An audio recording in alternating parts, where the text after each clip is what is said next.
الحمد للہ رب العالمین والصلاۃ والسلام علی اشرف الانبیاء والمرسلین رب اشرح لی صدری ویسر لی امری واحلل عقدۃ من لسانی یفقهوا قولی رب زدنا علما اللهم فقهنا في الدين اللهم فقهنا لما تحب وترضى اعوذ باللہ من الشیطان الرجیم اللهم الہمنی رشدی واعصمنی من شر نفسی اللهم انفعنی بما علمتنی وعلمنی ما ينفعني وزدنا علما۔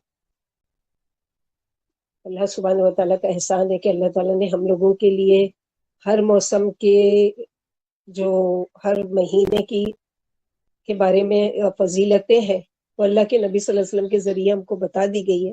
جیسے کہ آج کا ہمارا جو ٹاپک ہے وہ کیا ہے کہ اسلام میں محرم کی شرعی حیثیت کیا ہے، کیونکہ بہت زیادہ اس کو بگاڑ دیا گیا ہے، اس کی حرمت کو بالکل پامال کر کے کچھ کا کچھ بنا دیا گیا ہے۔ اس لیے ہم لوگوں کو اس کا علم جاننا بہت ضروری ہے کہ اصل میں اسلام میں کیا کرنا ہے۔ محرم کے مہینے میں ماہ محرم اسلامی سال کا جسے قمری یا ہجری سال بھی کہا جاتا ہے، سب سے پہلا مہینہ ہے۔ قمری مہینوں کے نام زمانے جاہلیت سے ہی چلے آ رہے ہیں، سوائے محرم کے۔ جاہلیت کے زمانے میں محرم کا نام پہلے ان لوگوں نے کیا رکھا تھا؟ سفر اول، جیسے پڑھتے ہیں نا ربیع الاول، ربیع الثانی، جمادی الاول۔ تو جاہلیت کے زمانے میں محرم کا نام ان لوگوں نے رکھا تھا سفر اول، اور اس کے بعد سفر ثانی جو اس کے بعد آئے گا، جسے تبدیل کر کے رکھا گیا محرم۔ علامہ ابن منظور رحمۃ اللہ علیہ فرماتے ہیں کہ عربوں نے اس کا نام محرم اس لیے رکھا کیونکہ وہ لڑائی جھگڑے کو اس میں جائز تصور نہیں کرتے تھے۔ یعنی ان کے یہاں لڑائی جھگڑے کی اتنی عادت تھی کہ ذرا سی بات پر قبیلوں میں پانی کا کنویں پر کسی نے پانی ان کے کنویں سے لے لیا، یا ان کا پرندہ ان کے کھیت میں چپ کر چلا گیا، یا ان کا جانور ان کے باغ کو چر کے چلا گیا، اتنی چھوٹی چھوٹی باتوں پر یعنی بہانہ ڈھونڈا کرتے تھے۔ لیکن ان کے وہاں بھی یہ چیز احترام والی تھی۔ یہ مہینہ 4 مہینے جس کا ذکر ابھی ہم لوگ دیکھیں گے کہ کہاں پر ہم کو اس کا ثبوت ملتا ہے قرآن میں، تو ان کے یہاں بھی یہ تصور نہیں تھا کہ ہاں لڑائی جھگڑے کی عادت ہے ٹھیک ہے، لیکن رک جاؤ ان 4 مہینے میں۔ کیوں؟ کیونکہ یہ مہینے کیا ہے؟ حرمت والے ہیں۔ جبکہ امام ابن کثیر رحمۃ اللہ فرماتے کہ اس مہینے کی حرمت میں تاکید پیدا کرنے کے لیے اس کا نام محرم رکھا گیا، کیونکہ عرب اس ماہ کے ساتھ کھلواڑ کیا کرتے تھے، بس اسے کسی سال حلال قرار لیتے تو کسی سال حرمت والا، یعنی حرمت والے مہینے ان کو بھی پتہ تھے، لیکن وہ حرمت والے مہینے میں کیا کیا کرتے تھے؟ کبھی ان کو جنگ و جدال کا شوق ہوتا تو حرمت والے مہینے کو بدل کر کچھ اور کر دیتے، اس طرح کا کھلواڑ کیا کرتے تھے۔ اور محرم کے لغوی معنی، یعنی محرم کو کئی ناموں سے یاد کیا جاتا ہے۔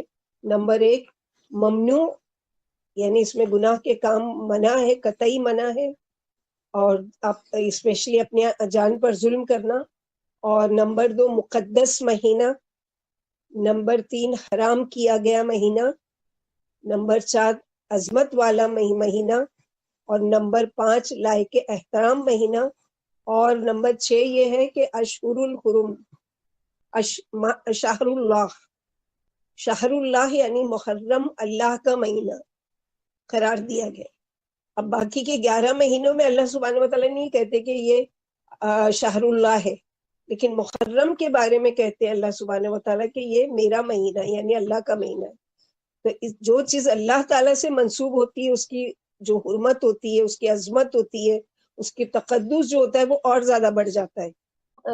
ثبوت دیکھتے ہیں سورہ توبہ آیت نمبر 36 میں اللہ سبحانہ و تعالیٰ فرماتے ہیں ان عدت الشہور عند اللہ 12 شہرا فی کتاب اللہ یوم خلق السماوات والارض منها 4 حرم ذلک الدین القیم فلا تظلموا فیہن انفسکم، یعنی بے شک گنتی مہینوں کی اللہ کے نزدیک 12 ہیں، 12 مہینے۔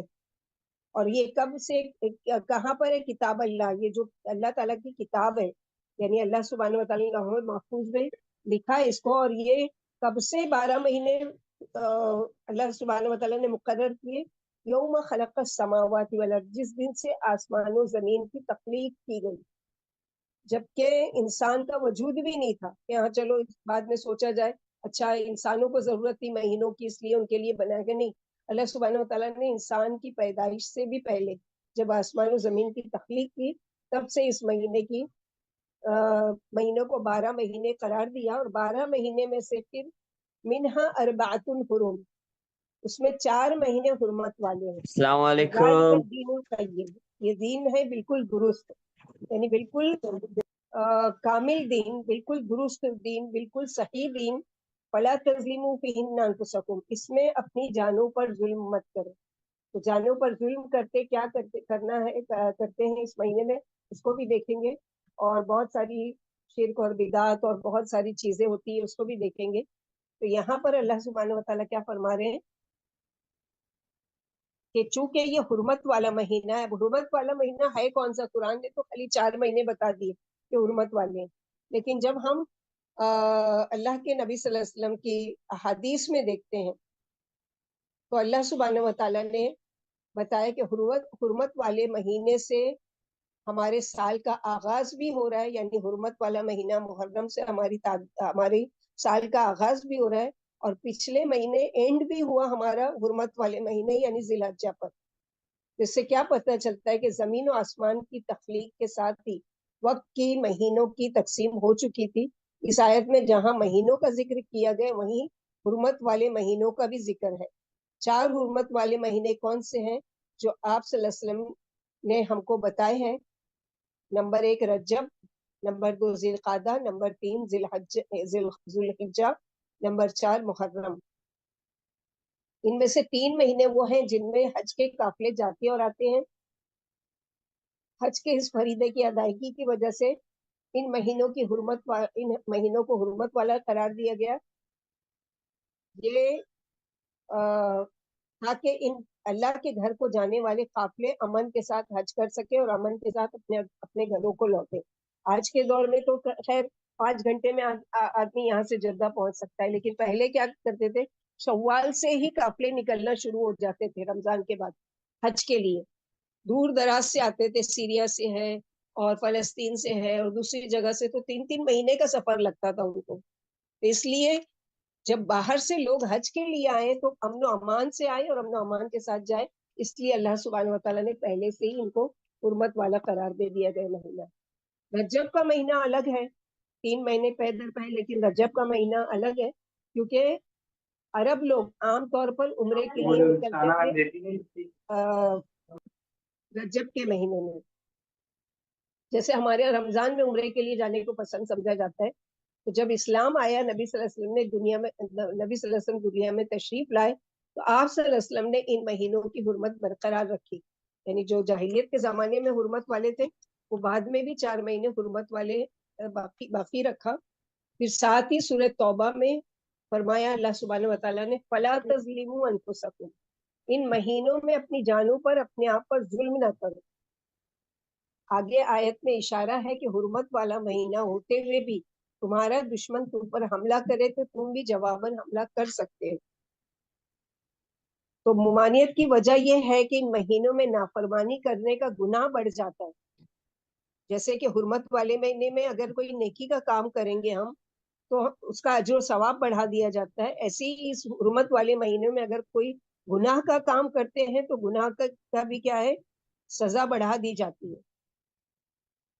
حضرت قتادہ رحمۃ اللہ علیہ فرماتے فلا تظلموا فیہن انفسکم کے بارے میں کہ حرمت والے مہینوں میں ظلم کا گناہ اور بوجھ دوسرے مہینوں کی منسبت بڑھ جاتا ہے، اور ظلم کا گناہ گرچہ ہر وقت بڑا ہوا ہے، یعنی ہر سال بھر کسی پر کوئی ظلم کرے گا تو وہ کبیرہ گناہوں میں سے، لیکن خاص اس مہینے میں اپنی جانوں پر بھی ظلم نہیں کرنا اور کسی اور پر بھی نہیں، لیکن اللہ تعالیٰ نے اپنی شریعت میں سے جس کو چاہے عظمت بخشے۔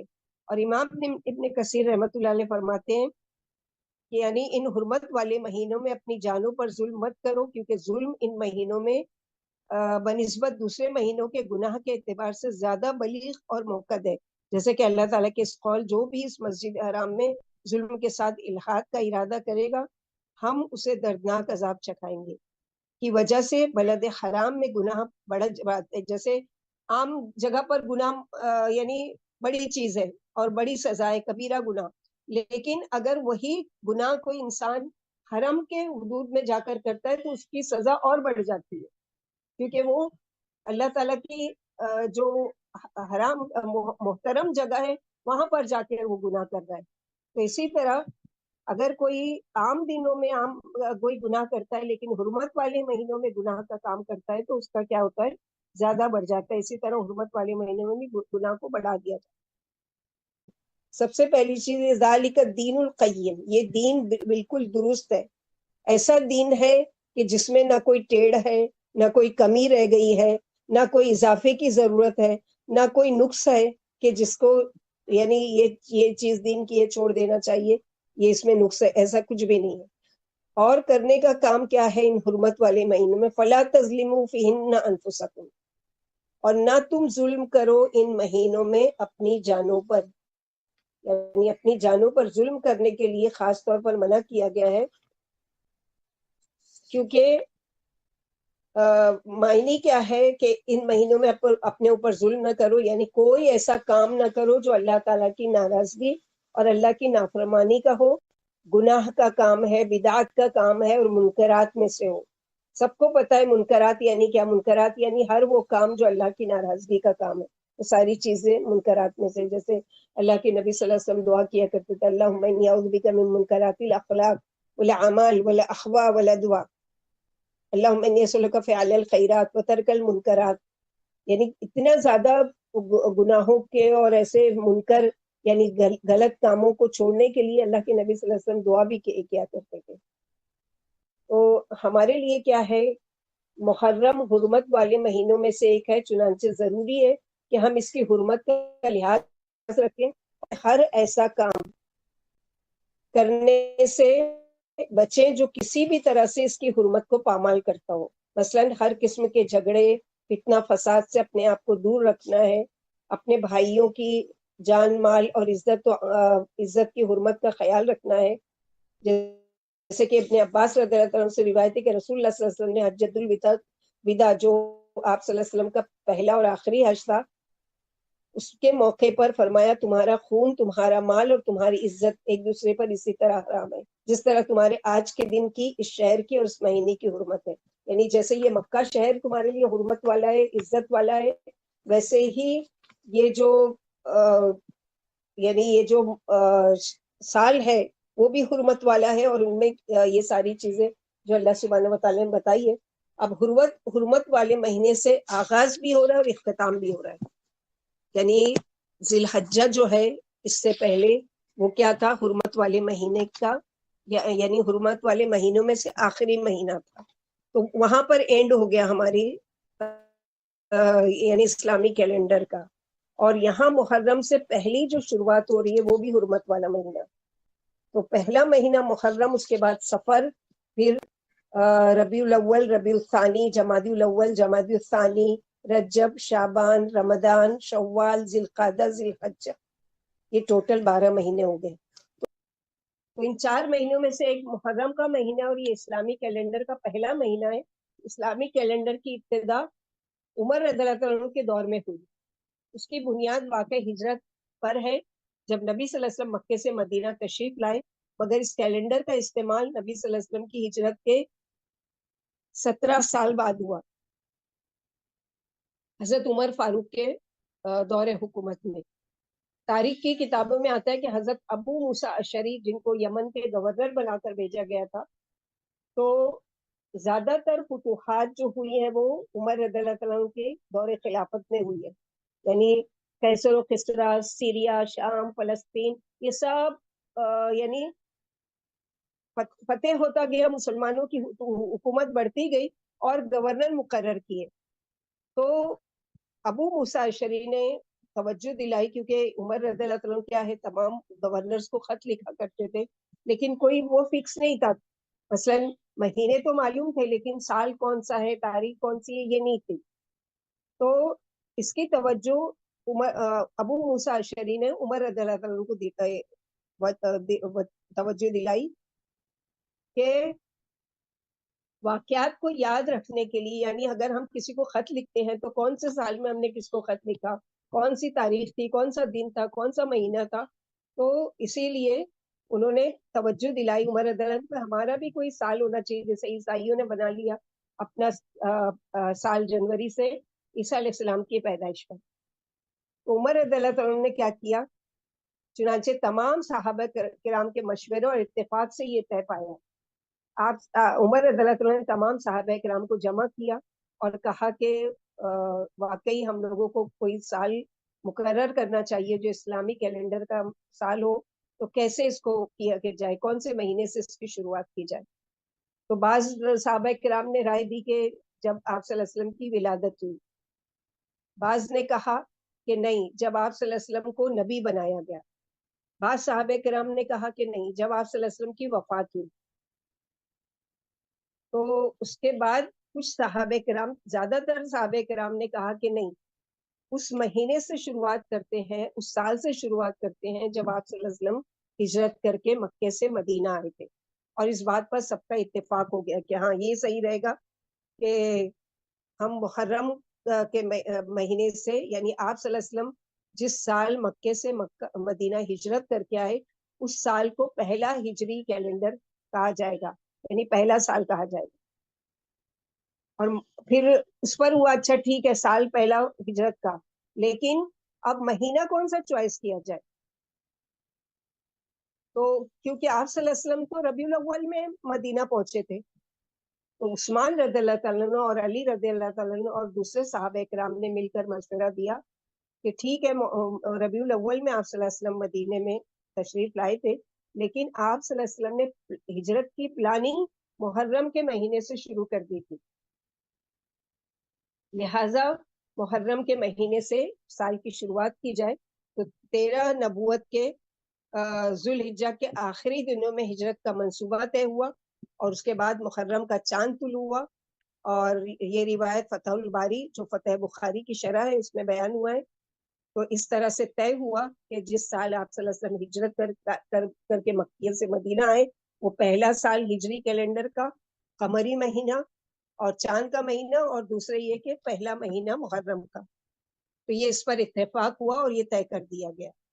اب سوال یہ پیدا ہوتا ہے کہ جو چیز آپ صلی اللہ علیہ وسلم کے زمانے میں نہیں مقرر کی گئی، ہم کیسے مانیں اس کو صحابہ کرام کی اس میں. تو ہم لوگوں نے جیسے کہ حدیث یاد کی ہے کہ آپ صلی اللہ علیہ وسلم نے فرمایا کہ یہودی 71 فرقوں میں بٹ گئے، عیسائی 72 فرقوں میں بٹ گئے، اور میری امت 73 فرقوں میں بٹ جائے گی. ان 73 فرقوں میں سے ایک فرقہ جنتی ہوگا، باقی سب جہنمی ہوں گے. تو صحابہ کرام کو بڑی فکر لاحق ہوئی کہ اچھا یہ اگر ایک فرقہ جہنمی ہے تو اگر ایک فرقہ جنتی ہے تو وہ کون سا ہے. تو آپ صلی اللہ علیہ وسلم نے کلیئر کر دیا وہیں کہ ما انا علیہ و اصحابی، جس پر میں اور میرے صحابہ کرام.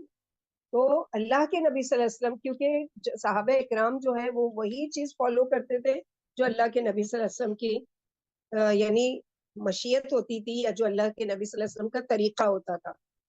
اسی لیے آپ صلی اللہ علیہ وسلم نے کیا فرمایا کہ اگر میرے بعد کوئی نبی ہوتے تو وہ کون ہوتے؟ عمر رضی اللہ عنہ.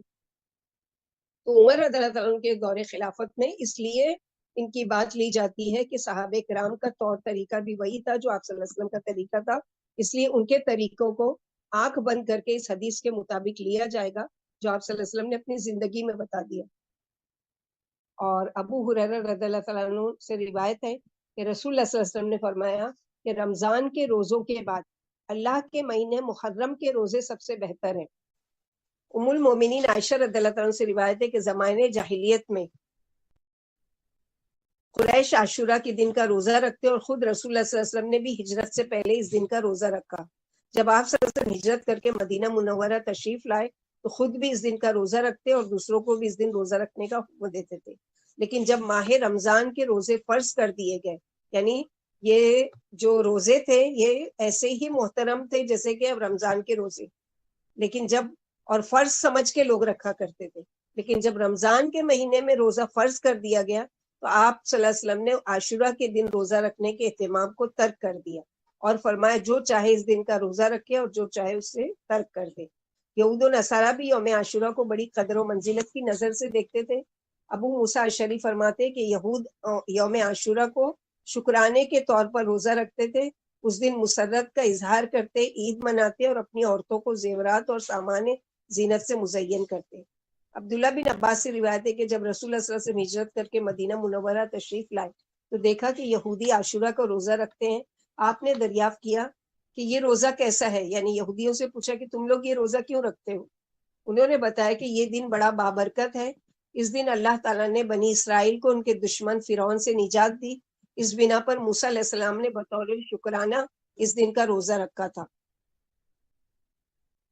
بس ہم بھی روزہ رکھتے ہیں. آپ صلی اللہ علیہ وسلم نے فرمایا ہم تمہاری نسبت موسیٰ علیہ السلام سے زیادہ قریبی اور تعلق دار ہیں. پس رسول اللہ صلی اللہ علیہ وسلم نے عاشورہ کا روزہ رکھا اور دوسروں کو بھی اس دن روزہ رکھنے کا حکم دیا. سلمہ بن اقوا رضی اللہ تعالیٰ سے روایت ہے کہ رسول اللہ صلی اللہ علیہ وسلم نے لوگوں میں اعلان کروایا کہ آج عاشورہ کا دن ہے، لہٰذا جس نے آج روزہ رکھا وہ اسے پورا کرے، اور جس نے روزہ نہیں رکھا وہ بھی بقیہ دن کا روزہ رکھے. تو اس روایت سے کیا پتہ چلتا ہے کہ ہم کو خود بھی ان روزوں کا اہتمام کرنا ہے، اور کون سے ہیں وہ روزے آگے دیکھتے ہیں، اور گھر والوں کو بھی شوق دلانا ہے. جیسے کہ صحابیات کیا کرتی تھی. ربیعہ بن معوذ ایک صحابیہ ہیں، وہ فرماتی ہیں کہ عاشورے کے دن ہم خود بھی روزہ رکھتی اور اپنے بچوں کو بھی روزہ رکھوایا کرتی تھی. جب ہم انہیں مسجد میں لے جاتی تو ان کے لیے ان کا کھلونا ساتھ لے کر جاتی. یعنی ان کا شوق بتایا جا رہا ہے کہ خود بھی روزہ بھی رکھتی تھی اور مسجد میں بچوں کو لے کر بھی جاتی تھی، اور ان کو جب ساتھ کھلونا بھی لے کر جاتی تھی کہ جب بھوک کی وجہ سے بچہ روتا تھا تو ہم اسے بہلانے کے لیے کھلونا دے دیتی تھی تاکہ وہ شام تک اپنا روزہ پورا کر لے. تو رمضان کے روزوں کی فرضیت کے بعد آپ صلی اللہ علیہ وسلم نے اہتمام ترک کر دیا. معاویہ بن ابی سفیان نے یوم عاشورہ کے دن مدینہ میں خطبہ دیا اور فرمایا کہ میں نے رسول اللہ صلی اللہ علیہ وسلم کو فرماتے ہوئے سنا ہے کہ آج عاشورہ کا دن ہے اور اللہ تعالیٰ نے تم پر اس کا روزہ فرض نہیں کیا، اور میں نے روزہ رکھا ہے، تم میں سے جو چاہے روزہ رکھے اور جو چاہے نہ رکھے. مگر اس کی فضیلت یوں بیان فرمائی. ابو قتادہ انصاری سے روایت ہے کہ ایک آدمی نے رسول اللہ صلی اللہ علیہ وسلم سے عاشورہ کے روزے کے بارے میں سوال کیا. آپ صلی اللہ علیہ وسلم نے فرمایا، یعنی ہم کوئی بھی چیز کے بارے میں جب وہ ہوتا تھا تو ثواب کے لیے پوچھتے تھے، آپ صلی اللہ علیہ وسلم سے سوال کیا کرتے تھے کہ ہم یہ کیوں کریں یا اس کا کیا اجر اللہ کے وہاں ملے گا. تو آپ صلی اللہ علیہ وسلم نے فرمایا اس روزے کے سے گزشتہ ایک سال کے گناہ معاف ہوتے. جیسے ابھی ہم نے عرفہ کا روزہ رکھا تو ایک سال پہلے کے اور ایک سال پچھلے گناہ معاف ہوئے. اب وہ معاف کروا کے آگے بڑھے، پھر کچھ گناہ ہو گیا، پھر کچھ غلطیاں ہو گئی، تو اللہ سبحانہ وتعالیٰ نے ایک موقع یہ دیا کہ اب ایک سال کے اور گناہ تمہارے معاف ہو جائیں گے، لیکن صغیرہ گناہ، کیونکہ کبیرہ گناہ جو ہے، بڑے بڑے گناہ جو ہیں جن کے لیے سخت وعید اور اللہ کی ناراضگی آئی ہے، وہ سوائے توبہ کے معاف نہیں ہوتے. تو یہاں پر جو گناہ کی معافی کا ذکر کیا جاتا ہے وہ صغیرہ، چھوٹے موٹے گناہ جو جانے انجانے میں انسان سے ہو جاتے ہیں، اس کے بارے میں ہے. چونکہ یہود بھی اس دن روزہ رکھتے تھے اور آپ کو دینی شاعر میں ان کی مخالفت کا حکم دیا گیا تھا، اس لیے آپ نے فرمایا، جیسا کہ عبداللہ بن عباس سے روایت ہے کہ اگر میں آئندہ سال زندہ رہا تو 9ویں محرم کا بھی روزہ رکھوں گا، لیکن آپ اگلے سال کے روزے سے پہلے ہی رفیق اعلیٰ سے جا ملے. یعنی 10 سال آپ تھے اور آپ عاشورہ کا رکھ رہے ہیں، لیکن آخر میں جو بتایا گیا، یعنی آپ کی عمر کے آخری جو محرم آیا اس سے پہلے ہی آپ صلی اللہ علیہ وسلم کی وفات ہو چکی تھی، اور اس میں یہ بتایا کہ آپ صلی اللہ علیہ وسلم نے یہ ارادہ کیا کہ اگلے سال اگر میں موجود رہا تو میں کیا کروں گا، 10 کے ساتھ 9 محرم کا بھی روزہ رکھوں گا. تو آپ صلی اللہ علیہ وسلم نے جو یہ اپنی خواہش ظاہر کی تھی اس کے مطابق بعد میں صحابہ کرام نے اس کو برقرار رکھا. اور آج ہمارے لیے بھی جیسے انشاءاللہ باذن اللہ اگلے جمعہ کو 9 تاریخ ہوگی محرم کی اور 10 تاریخ ہے یوم عاشورہ کی، 10 سیٹرڈے کے دن، تو یہ 2 دن کے روزے ہوں گے.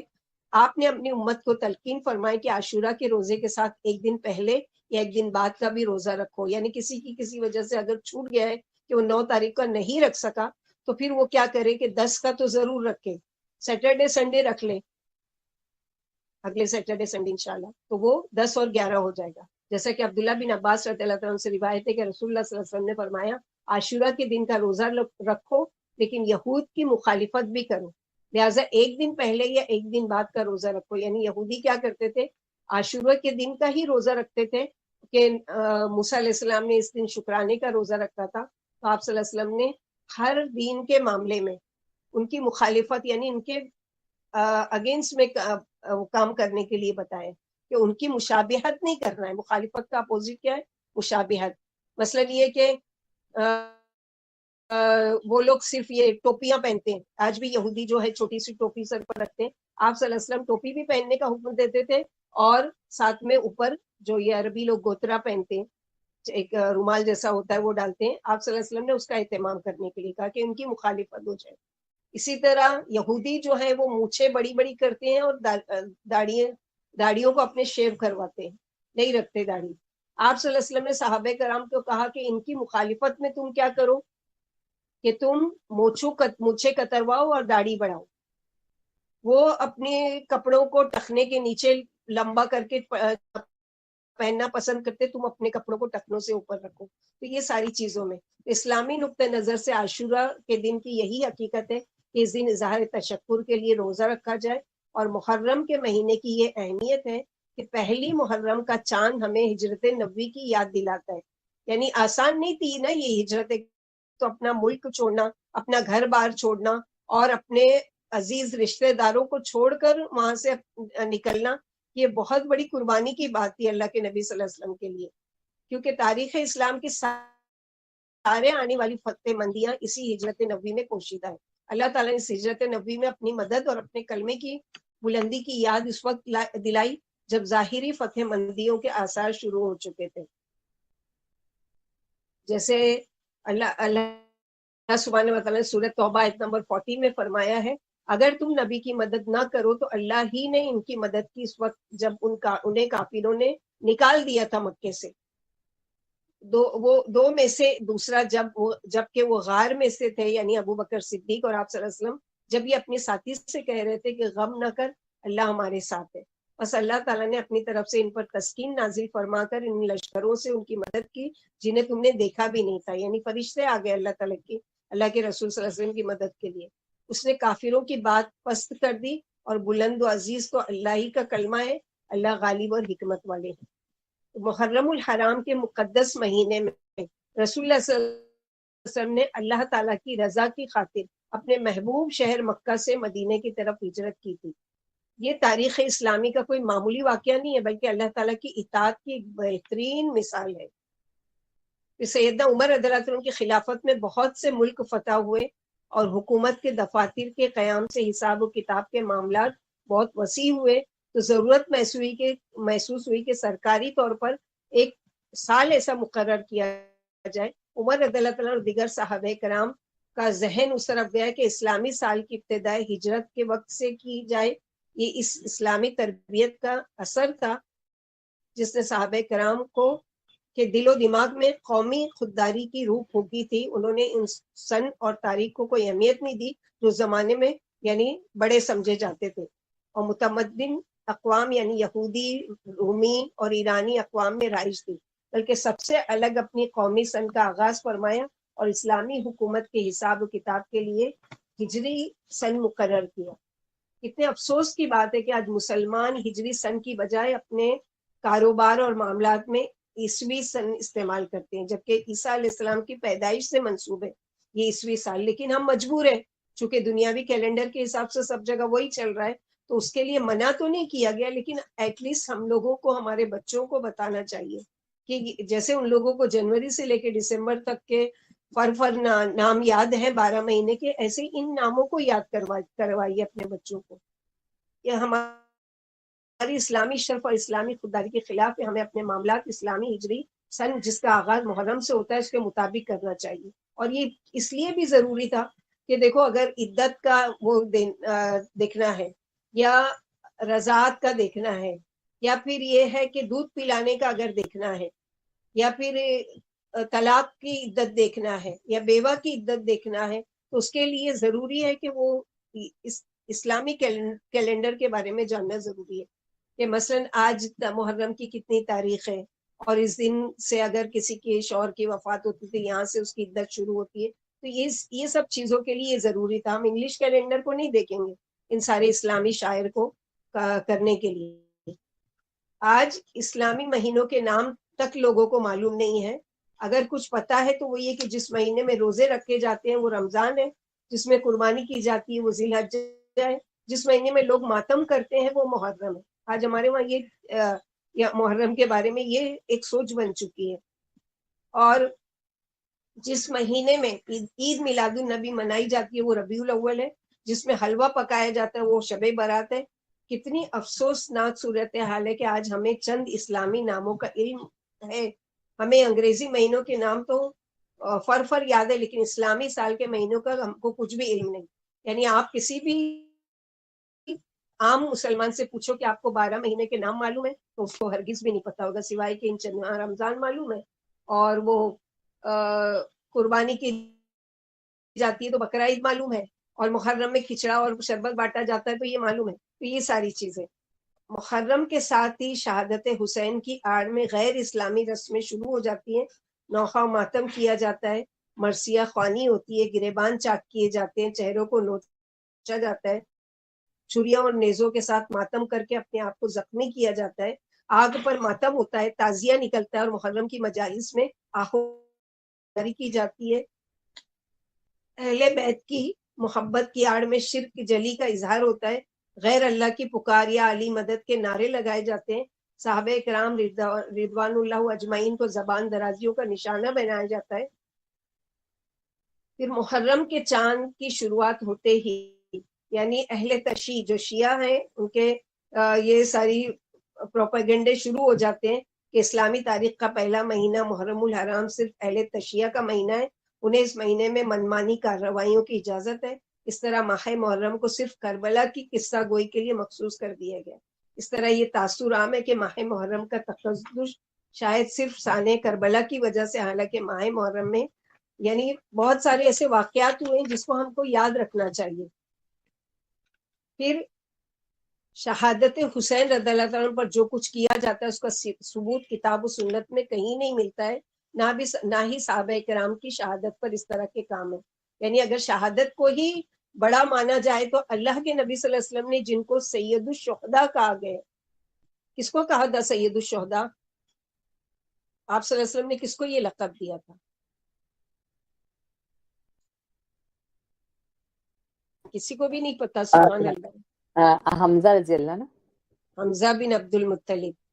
رسول اللہ صلی اللہ علیہ وسلم کی زندگی میں احد کی جنگ میں ان کے چچا اور حسین رضی اللہ عنہ کے والد علی رضی اللہ عنہ کے چچا سید الشہداء یعنی حسین حسن رضی اللہ عنہ کے دادا حمزہ بن عبد المطلب اور علی رضی اللہ عنہ کے چچا سید الشہداء یعنی ابو طالب جو تھے وہ تو سگے دادا تھے، لیکن یہ بھی کیا ہے آپ صلی اللہ علیہ وسلم کے چچا تھے، تو اس لیے حسن اور حسین کے دادا رشتے میں لگے.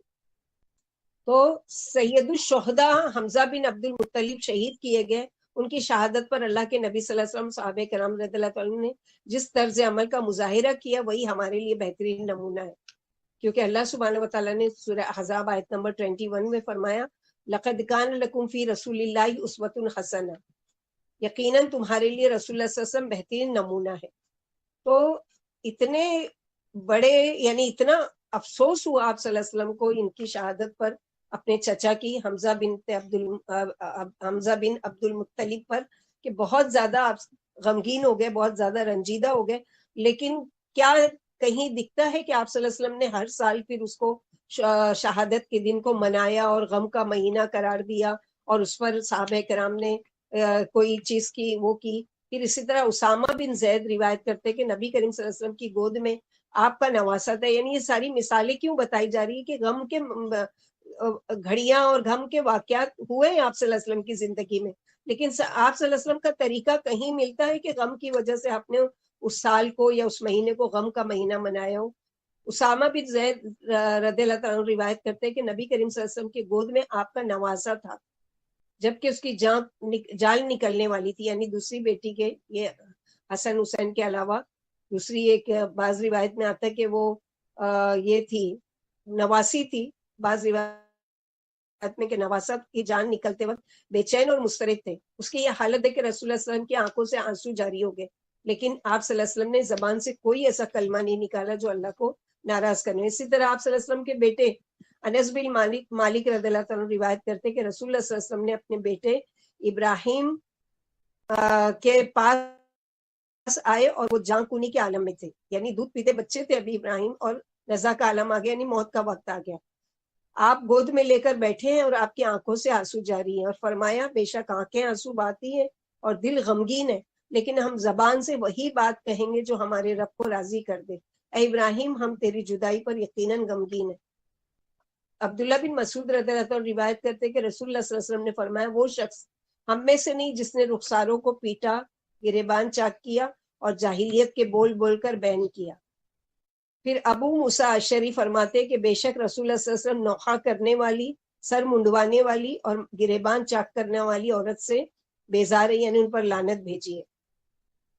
ام المومنین ام حبیبہ رضی اللہ تعالیٰ عنہا اپنے والد ابو سفیان کی وفات کے 3 دن بعد سوگ ختم کرتے ہوئے فرماتی کہ میں نے رسول اللہ صلی اللہ علیہ وسلم کو منبر پر یہ کہتے ہوئے سنا ہے کہ کسی عورت کو جو اللہ اور آخرت پر ایمان رکھتی ہو، یہ جائز نہیں کہ وہ کسی میت پر 3 دن سے زیادہ سوگ کرے سوائے خاوند کے جس کا سوگ 4 ماہ 10 دن کا ہے. تو بتائیے اتنا مدت دراز سے عشرہ محرم جو ماتم کے لیے مخصوص ہو چکا ہے، کیا اسے کسی طرح بھی دین یعنی قرار دیا جا سکتا ہے؟ یقیناً نہیں. پھر آغاز محرم کے ساتھ ہی حسین رضی اللہ عنہ کے نام کی پانی کی سبیلیں لگ جاتی ہیں، مٹی کے کچھ گھڑے بنائے جاتے ہیں، چاول، حلوہ، کھیر، سیویاں اور ختم شریف دلا کر تقسیم کی جاتی ہے. لوگوں کو روک روک کر نیاز حسین کے نام پر روپے لیے جاتے ہیں. کیا غیر اللہ کے نام کی یہ نذر و نیاز حرام نہیں ہے؟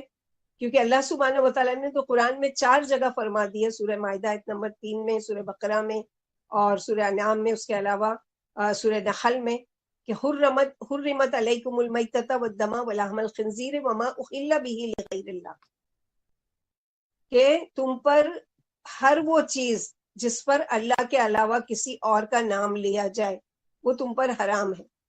پھر نیاز حسین میں پانی کی سبیل لگانے والوں اور چاول کی دیگ پکانے والوں اور کھچڑے کی اس طرح سے حسین رضی اللہ عنہ کو راضی ہو جائیں گے. اگر وہ راضی ہو گئے تو اگر میں یعنی منت بھی مانتے ہیں کہ چونکہ کوئی بے اولاد ہے، اگر وہ ان دنوں میں شربت بانٹے گا حسین کے نام پر یا کھچڑا بانٹے گا تو اس کے یعنی میں بیمار ہوں تو شفا ہو جائے گی، میں بے اولاد ہوں تو مجھے اولاد مل جائے گی. تو یہ سارا عقیدہ اللہ تعالیٰ نے اپنے نبی صلی اللہ علیہ وسلم سے اعلان کروا دیا کہ سورہ یونس آیت نمبر 49 میں قُل لَا أَمْلِكُ لِنَفْسِي ضَرًّا وَلَا نَفْعًا إِلَّا مَا شَاءَ اللَّهُ، کہہ دیجئے میں تو اپنے لیے نفع نقصان کا کچھ بھی اختیار نہیں رکھتا مگر جتنا اللہ تعالیٰ چاہے. اور سورہ جن آیت نمبر 21 میں اللہ تعالیٰ فرماتے ہیں قُلْ إِنِّي لَا أَمْلِكُ لَكُمْ ضَرًّا وَلَا رَشَدًا، کہہ دو کہ میں تمہارے لیے کسی نفع نقصان کا اختیار نہیں رکھتا. پھر حسین رضی اللہ عنہ کیسے مشکل کشا ہو سکتے ہیں، کیسے ان کے نام کی منتیں ماننے کے بعد وہ مرادی پوری ہو سکتی ہیں. سیدنا حسین کے سوگ میں ماہ محرم میں شادی نہیں کی جاتی ہے کہ یہ غم کا مہینہ ہے، حالانکہ یہ غلط رسم ہے جو مسلمانوں سے یہاں سے نکل چکی ہے. رسول اللہ صلی اللہ علیہ وسلم ربیع الاول میں فوت ہوئے تو سیدنا حسن اور بہت سے اصحاب رسول شہید ہوئے. پھر جن مہینوں میں یہ شہید ہوئے ان میں شادیاں بھی یعنی کی جاتی تھی. 10 محرم یعنی عاشورہ کے دن قبروں پر جا کر اگر بتیاں جلائی جاتی ہیں اور قبروں کی مرمت کی جاتی ہے. خاص طور پر عورتوں میں اس بات کا بہت زیادہ رجحان ہے. 10 محرم کو قبرستان میں عورتوں اور مردوں کا میلہ لگتا ہے. خواتین بڑے اہتمام کے ساتھ بن سنور کر قبروں پر مٹی ڈالنے اور اس کی یعنی اس کے لیے جاتی ہیں. اور اس دن ہمارے وہاں ایک اور چیز کی بہت غلط فہمی ہے کہ اگر اس کے شروع میں یعنی یہ مہینہ جو سال کا شروع ہوا ہے محرم کا، اس مہینے میں اگر اپنے اہل و عیال پر فراخ دلی سے خرچ کریں گے تو ساری سال برکت رہے گی. اس مہینے میں اگر نیا کپڑا بنائیں گے تو سارا سال وہ برکت والا رہے گا. یہ ساری چیزیں کہیں بھی صحیح حدیث سے ثابت نہیں ہے. اور جو کرنے کے کام ہے کیونکہ ہم کو نہیں بتایا جاتا، اگر روزہ رکھا بھی جاتا ہے 9 اور 10 محرم کا تو امام حسین کے نام پر، تو ایسے روزے کا کوئی ثواب بھی نہیں ملے گا اور بھوکا پیاسا رہنے کی، کیونکہ وہ اللہ کے لیے نہیں کیا گیا نا. روزہ کیا ہے؟ ایک مستقل عبادت ہے. اور وہ عبادت کس کے لیے ہونا چاہیے؟ خالص اللہ تعالیٰ کے لیے. اللہ کے نبی صلی اللہ علیہ وسلم نے کوئی ایسا روزہ یا کوئی ایسی نماز نہیں بتائی ہے کہ جو بتا دی کہ میرے لیے یہ کر دو، اس دن کا روزہ میرے لیے رکھ لو، یا اس دن کی نماز میرے لیے پڑھ لو، یا اس دن کا روزہ اس دن کا صدقہ میرے لیے کر لو. نہیں، اللہ کے لیے ہمیشہ آپ صلی اللہ علیہ وسلم نے ترغیب دلائی ہے کوئی بھی خیر کا کام کرو خالص اللہ سبحانہ و تعالیٰ کی رضا کے لیے. ہاں طریقہ میرا ہونا چاہیے یعنی محمد صلی اللہ علیہ وسلم کا. تو وقت اللہ کی وہ بیش بہا نعمت ہے جو اپنے مخصوص انداز اور مقررہ رفتار کے ساتھ گزرتی چلی جا رہی ہے. یعنی کتنے سال محرم کے ہماری زندگی میں آئے اور چلے گئے. ہر آنے والا سال گزشتہ سال کو کیا کر دیتا ہے. یعنی ابھی 1 مہینہ پہلے جو ہم نے قربانی کی اب وہ ہماری زندگی میں کیا ہو گیا, پاسٹ بن گیا, ماضی بن گیا. وہ مہینہ جو ذی الحجہ کا مہینہ تھا قربانی کا, تو سال اللہ کے حکم کے مطابق آتے اور گزرتے رہیں گے, مگر اس وقت کو انسان نے کس طرح اور کن حالات میں گزارا وہ باقی رہ جائے گا. یعنی یہ چیز ہمارے لیے باقی, سال تو گزر گیا, مہینہ بھی گزر گیا, دن بھی گزر گیا. جیسے آج کا دن ہے, آج سیٹرڈے ہے سمجھو, اگر آج 22 جولائی ہے اگر ہم اس کے دیکھیں گے, اور اسلامی کیلنڈر کی شروعات تو سمجھو 20 تاریخ کو پہلی تاریخ تھی, تو آج 3 تاریخ ہے محرم کی. اب یہ جو کل 4 تاریخ آئے گی نا, تو یہ کیا کر دے گا, محرم کی 3 تاریخ کو پاسٹ بنا دے گا. وہ دن گزر جائے گا, لیکن اس دن میں دن بھر ہم نے کون سے خیر کے کام کیے اور کون سے گناہ کے کام کیے وہ باقی رہ جائے گا. چنانچہ آنے والا محرم ہمیں پیغام دے رہا ہے کہ اپنی زندگی کو مفید با مقصد صحیح کاموں میں استعمال کیا جائے اور اچھے اعمال کے ذریعے ان گھڑیوں کو اپنے حق میں حجت بنایا جائے, تاکہ کل آنے والے وقت میں کامیابی نصیب ہو اور انسان مایوسی اور محرومی سے بچے. اور کل آنے والا دن کون سا ہے, آخرت کا دن. کیونکہ دنیا کا کل کا دن ہم کو نہیں پتا ہے کہ ہماری زندگی میں آئے گا یا نہیں آئے گا, اس کی کوئی گارنٹی نہیں دے سکتا. لیکن کل جو آخرت کا ہے وہ تو ہر ایک کی زندگی میں آنا ہے. کافر ہے, مشرک ہے, یہودی ہے, نصارہ ہے, ایمان والا ہے, اور اللہ کی نافرمانی کر, ہر ایک کی زندگی میں وہ دن آنے والا ہے. تو اس دن کے لیے کیا تیاری کی ہے. اللہ سبحانہ و تعالیٰ نے سورہ حشر میں فرمایا, یا ایھا الذین آمنوا اتقوا اللہ ولتنظر نفس ما قدمت لغد. اے لوگوں جو ایمان لائے ہو, اللہ سے ڈرو, اللہ کا تقوی اختیار کرو, اور ہر شخص کو, ہر نفس کو یہ دیکھنا ہے کہ کل کے دن کے لیے اس نے کیا تیاری کی ہے. کل کا دن مثلا نہیں ہے کہ کل میں کیا پکاؤں گی, کل میں کہاں جاؤں گی, کل میں کہاں سے پیسہ آنے والا ہے, کل یہ میرا یہ پلاننگ ہے اور یہ کام ہے. تو وہ کل نہیں ہے, بلکہ آخرت کے لیے قرآن میں فرمایا گیا وَلْتَنْظُرْ نَفْسٌ مَا قَدَّمَتْ لِغَدٍ, کہ تمہارے قدموں نے, تمہارے اعمال نے کل کے لیے یعنی اس دن کے لیے کیا تیاری کی. جنید بغدادی نے فرمایا, تم ہر لمحہ یہ دیکھتے رہو کہ اللہ سے تم کتنے قریب ہوئے. یعنی ہر روز اپنا محاسبہ کرو کہ تم نے کوئی ایسا کام کیا ہے آج جس سے تم اللہ کے قریب ہوئے, اور شیطان سے کتنے دور ہوئے, تم جنت سے کتنے قریب ہوئے اور دوزخ سے کتنے دور ہوئے. یہ اپنا محاسبہ تم خود کرو. کون کہہ رہے ہیں؟ جنید بغدادی. سال نو کا آغاز ایک نئے عزم اور جذبے سے کیا جائے, اور اس کے لیے ذہنی اور عملی طور پر تیاری کی جائے. مثلا اللہ تعالیٰ کے ساتھ اپنے تعلق کو مضبوط کرنا ہے. پچھلے سال میں ہم نے نمازوں میں کوتاہی کی, روزوں میں کوتاہی کی, صدقوں میں کوتاہی کی, کوئی خیر کے کام میں کوتاہی کی, تو ان سارے کاموں سے توبہ کر کے اب کیا کرنا ہے کہ اللہ تعالیٰ کے ساتھ اپنے تعلق کو مضبوط کرنا ہے. پھر عبادات کو شوق اور رغبت سے ادا کرنے کی کوشش کرنا ہے. نماز کو, روزے کو ایک بوجھ سمجھ کر نہیں کرنا ہے. اتنے سارے تو ہیں, وہ تو نہیں روزہ رکھ رہے ہیں, میں کیوں رکھوں, تو میں روزہ رکھ رہی ہوں اپنے لیے. آپ روزہ رکھیں گے اپنے لیے. آپ صلی اللہ علیہ وسلم نے روزہ رکھا تھا اپنے لیے, صحابہ کرام نے روزہ رکھا یا نماز پڑھی یا کوئی بھی خیر کا کام کیا اپنے لیے. تو ہم کو اللہ تعالیٰ کی عبادات کوئی بھی ہو, چاہے معمولی سا کام ہو, وہ بھی کیا ہے, شوق اور رغبت سے ادا کرنے کی کوشش کرنا چاہیے. پھر والدین کی خدمت اور رشتہ داروں کے حقوق کی ادائیگی میں بہتری لانا ہے. یعنی اس سے پہلے ہم نافرمانی کر چکے ماں باپ کی, اور ان کا دل دکھایا, تکلیف پہنچائی, جو بھی ہے اب ان کے حق میں فوت ہو چکے ہیں تو دعا کریں. دنیا میں ہے تو ان کی یعنی خدمت کر کے اور ان کا دل جیتے ہیں اور ان کے حق میں دعا کریں. اور اسی طرح رشتہ داروں سے اگر ناراضگیاں ہیں تو وہ زبانی معافی تلافی نہیں, کہ جو بھی ہمارے وہاں کیا ہے کانسیپٹ بنا دیا گیا ہے, جو بھی کہا سنا ہے معاف کر دینا. اوپر ہی زبانی وہ ہے لیکن دل سے معاف نہیں کرتے, یا اس چیز کو بھول نہیں جاتے, بلکہ دل سے وہ کرنا ہے. اور اس کے بعد معافی مانگنے کے بعد اور آپ کی ملاقات کے بعد پھر تعلق ختم ہو گیا، پھر آپ جوڑنے کی کوشش کریں۔ پھر اسی طرح کیا ہے کہ اہل خانہ اور بچوں کی تربیت کی طرف توجہ دینا ہے۔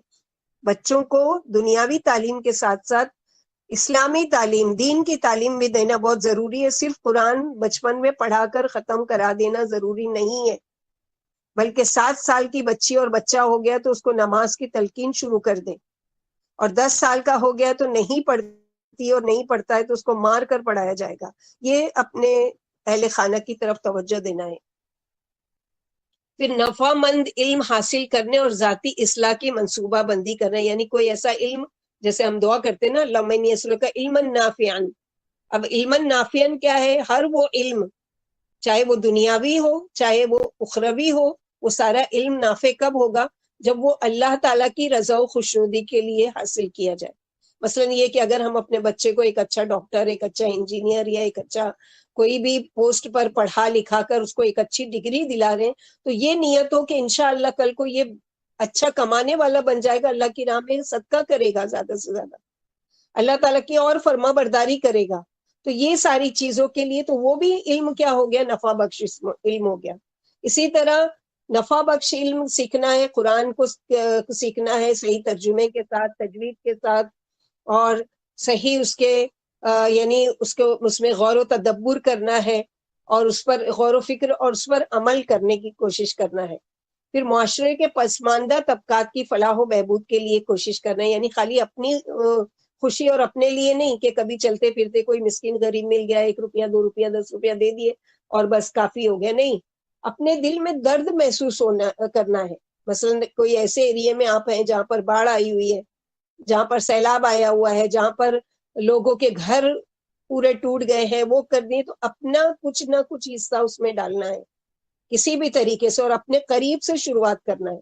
میرے قریبی رشتہ داروں میں سے تو کوئی ایسا نہیں ہے کہ جس کو میری مدد کی ضرورت، پہلے وہاں سے شروعات کرنا ہے۔ پھر ہم یہ دیکھتے ہیں کہ محرم کے مہینے میں کچھ اہم تاریخی واقعات بیان ہوئے ہیں، لیکن اس کو ہمارے وہاں بیان نہیں کیا جاتا۔ جیسے ہمارے بچپن میں ہم دیکھا کرتے تھے، اور بہت سے لوگ متفق ہوں گے میرے ساتھ، کہ بچپن میں کیا ہوتا تھا کہ یہ 10 دن کی امام حسین کے نام کی محفل لگتی تھی، اور ہم لوگ تو چھوٹے تھے، ہم بھی جاتے تھے بچپن میں اس کی لالچ میں کہ کیک بھی بٹتا تھا اور دھان کٹائی ملتی تھی اور یہ ہوتا تھا، چھوٹے بچے تو یہ شوق میں جاتے تھے، لیکن ہم کو سننے اننے سے کوئی غرض نہیں تھی کہ وہاں کیا بولا جا رہا ہے۔ ہم لوگ تو خالی دعا مانگ کرتے تھے کب یہ ختم ہوگا تاکہ ہم لوگوں کو یہ ملے گا جو بھی یہاں بٹے گا، اور ہم دوسری جگہ جہاں ابھی چل رہا ہے وہاں پر جائیں گے، وہاں ملے گا، اس طرح کی۔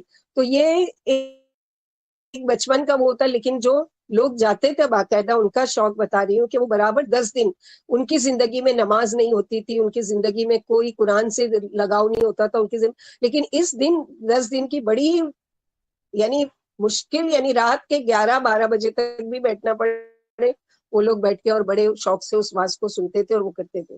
تو وہاں پر کبھی بھی حقیقت نہیں بیان کی گئی ہے، سب من گھڑت ایسا بتایا، جیسے کہ کرکٹ میچ کے لیے جب اسٹیڈیم میں لوگ موجود ہوتے ہیں اور کامنٹری کرنے والا جو کامنٹری کرتا ہے تو وہ کیسی کرتا ہے، بالکل لائیو، جیسے آنکھوں سے سب دیکھ رہے ہیں، اس طرح کی وہ اچھا امام حسین ابھی وہاں سے نکلے اور پھر یہ ہوا اور یہ ہوا، جیسے ان لوگوں نے اپنی آنکھوں سے دیکھا ہے، لیکن حقیقت نہیں بتاتے۔ تو ہم حقیقت کو جانے کے ان مہینوں میں اور کون کون سے کام ہوئے۔ ماہ محرم کو بعض تاریخی واقعات کے پیش نظر ایک خاص اہمیت حاصل ہے، یعنی سب سے پہلی چیز جو 3 یا 4 ہزار سال پہلے وہ کیا ہوئی کہ فرعون غرق ہوا 10 تاریخ محرم کی 10 تاریخ کو، اور حضرت موسیٰ علیہ السلام اور ان کی قوم کو فرعون کی غلامی سے نجات ملی۔ اس خوشی میں یعنی موسیٰ علیہ السلام نے روزہ رکھا، اور آج ہم اپنے آپ کو جو کہتے ہیں، اور صحابہ کرام نے بھی روزہ رکھا، مشرکین مکہ بھی روزہ رکھا کرتے تھے، یہودی بھی رکھتے تھے، لیکن ہم جو آج امت محمدیہ اپنے آپ کو کہتے ہیں، ہم نے اس دن کو بالکل ہی الٹ کر دیا۔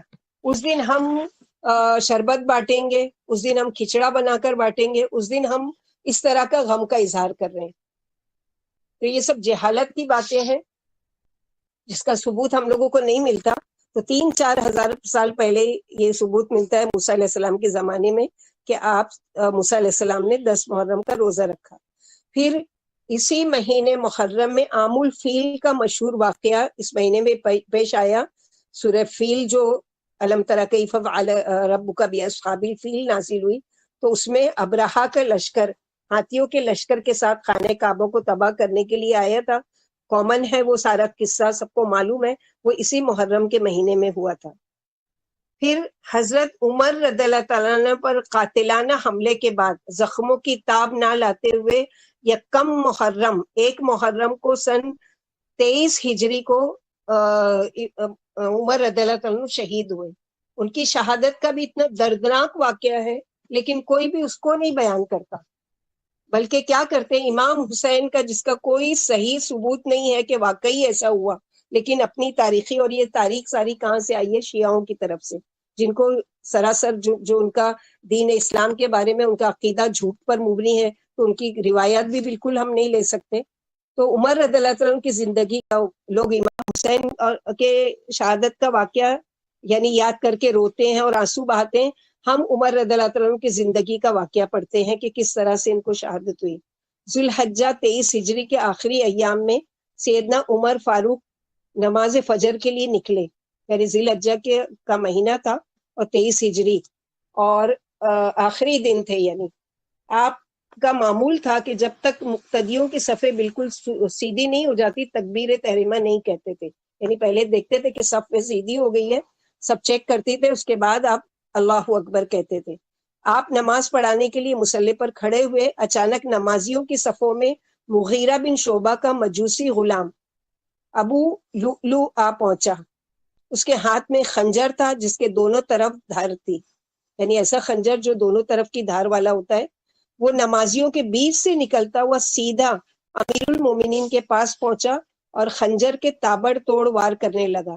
اس نے امیر المومنین پر کل 6 وار کیے، ایک وار آپ کے زیر ناف کیا، یہی وہ کاری ضرب تھی جس سے آپ جابر نہ ہو سکے اور اللہ کو پیارے ہو گئے۔ آپ کے پیچھے کلیب بن ابو الکبیر اللیثی نماز پڑھ رہے تھے۔ ابو لولو نے انہیں بھی خنجر مار دیا، اس طرح ان کا بھی انتقال ہو گیا۔ امیر المومنین کو خنجر کا زہر لگا تو آپ گر پڑے۔ اسی حالت میں دریافت فرمایا کیا مقتدیوں میں عبد الرحمن بن عوف موجود ہے؟ دیکھو یہ نہیں کہہ رہے کہ میری تکلیف ہو رہی ہے، مجھے جان نکل رہی ہے، بلکہ یہ نماز ابھی شروع ہوئی ہے، 1 رکعت جو باقی ہے، اور فجر کی چونکہ نماز ہے 2 رکعتیں، 1 رکعت باقی ہے، تو کیا عبد الرحمن بن عوف موجود ہے؟ پھر آپ نے حضرت عبد الرحمن بن عوف کو آگے بڑھا دیا تاکہ وہ نماز پڑھائیں۔ حضرت عبد الرحمن نے لوگوں کو نماز پڑھائی اور حضرت عمر بن خطاب بدستور زمین پر پڑے رہے۔ نماز کے بعد آپ رضی اللہ عنہ کو اٹھا کر گھر لایا گیا۔ آپ نے حضرت عبد الرحمن بن عوف کو بلایا اور فرمایا انی اريد ان احدک الیک، میں آپ کو ایک ذمہ داری دینا چاہتا ہوں۔ عبد الرحمن بن عوف، میں آپ کو اللہ کی قسم دے کر پوچھتا ہوں کہ آپ مجھے خلافت قبول کرنے کا مشورہ تو نہیں دیں گے؟ یعنی وہ ڈر گئے کہ کہیں ایسا نہیں کہ آپ کے بعد مجھے آپ خلیفہ بنانے والے ہیں۔ تو امیر المومنین نے کہا کہ نہیں، اللہ کی قسم۔ عبد الرحمن بن عوف نے عرض کیا واللہ لا ادخل فیہ ابدا، اللہ کی قسم پھر تو میں خلافت کے پیچ و خم میں کبھی بھی نہیں پھنسوں گا۔ عمر رضی اللہ عنہ نے فرمایا بس اب اس سلسلے میں خاموش رہو، کسی سے کوئی بات نہ کرو، یہاں تک کہ میں ان لوگوں کو خلافت کی پیشکش کروں جن سے نبی کریم صلی اللہ علیہ وسلم آخر دم تک راضی تھے۔ میرے پاس علی، عثمان اور سعد بن ابی وقاص کو بلا لاؤ اور طلحہ کا بھی انتظار کر لو، اگر وہ بھی آ جاتے ہیں تو ٹھیک ہے، ورنہ تم لوگ انہی میں سے کسی کو اپنا خلیفہ منتخب کر لو۔ پھر آپ رضی اللہ تعالیٰ نے حضرت علی بن ابو طالب کی طرف متوجہ ہوئے اور فرمایا اے علی، میں تمہیں اللہ کی قسم دیتا ہوں اگر تم مسلمانوں کے کسی کام کے ذمہ دار بنو تو اپنے خاندان کے افراد کو دوسرے لوگوں پر ترجیح نہ دو۔ کریکشن ہوا ہے سر، تو سنو نا، لیکن وہ کریمہ کے پاس جو ہے وہ پینسل والا نہیں گئے، تو وہ اپن نہیں بول سکتے گیا کہ کیا، وہ نہیں بول سکتے۔ انا للہ و انا الیہ راجعون۔